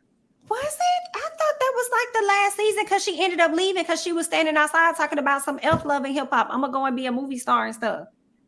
I remember that, but I also feel like we still saw her when she was pregnant. And I think that was before she got pregnant, because Benzino and them wasn't still on the show at that point, I think. Because Benzino and them left after that. But I don't think she left after that. No, because remember when she got pregnant, didn't Benzino put it in Stevie's head to question whether or not the child was his? I mean, he probably did that, but I don't know if I remember. Girl, listen. Damn, I forgot. We're gonna have to go rewatch it. So we can remember what season it was. It was. Oh, somebody said it was season 3. That fight was season. I'm about to say that was before she had the baby. Ah, damn. Yeah. And she had Bonnie Bella like at the end. Like, I believe she was like, because she did spinoff, right? Because I remember when she was pregnant and she had that like bouillon, like that chiffon. Like, y'all know when she was giving birth and she was talking about after the baby. She gave birth on Love. Yeah. I'm not listening to y'all no more. Mm-hmm. Yes. They did supercharge attack them. Baby. I cannot. I need some cheese or something. Please. Yes. Whew. All right. Anything else y'all want to say about the love and hip hop people of the world? No, we better be. Nah, nothing. Nothing. We good? All right. Well, we thank you guys so much for being here. We had about 900 people in the chat tonight. So hopefully you guys are liking up the video. Okay. Be sure to follow us over on Instagram at OohLadiesFirst and Twitter at OohLadiesFirst. And be sure to follow myself, Bondy, Necey. All of our names are here at Bondy Blue, at Jami ThatsMe, at Necey Dixon over on social media. But if y'all can do me a favor, okay, because I mean, this is like a big deal that I need. So let me go over and see. Actually, let me pull it up. Give me 1 second. Give me 1 second, y'all. I'm almost done. Give me 1 second. Bitch, I'm on the edge of my seat. Me too. Hold on 1 second. I need a favor. It's not going to be a whole lot to ask as you like up this video.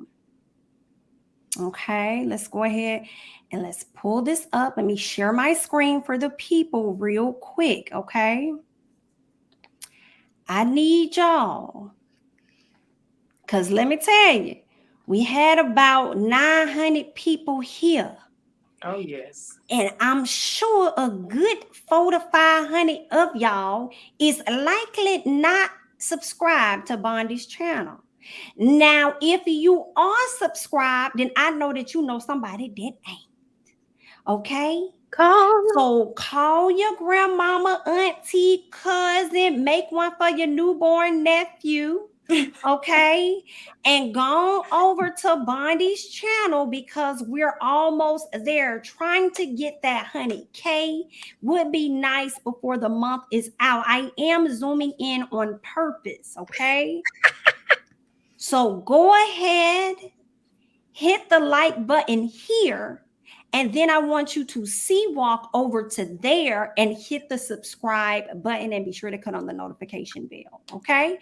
We thank you guys so much for being here with us tonight. Again, don't forget to like up the video, and we will be sure to catch you guys in the next one. We will not be here next week, okay? But you can catch us the following week, which is like the first Thursday of the month, over on Necey Dixon's channel. And that is just on P. Peace out.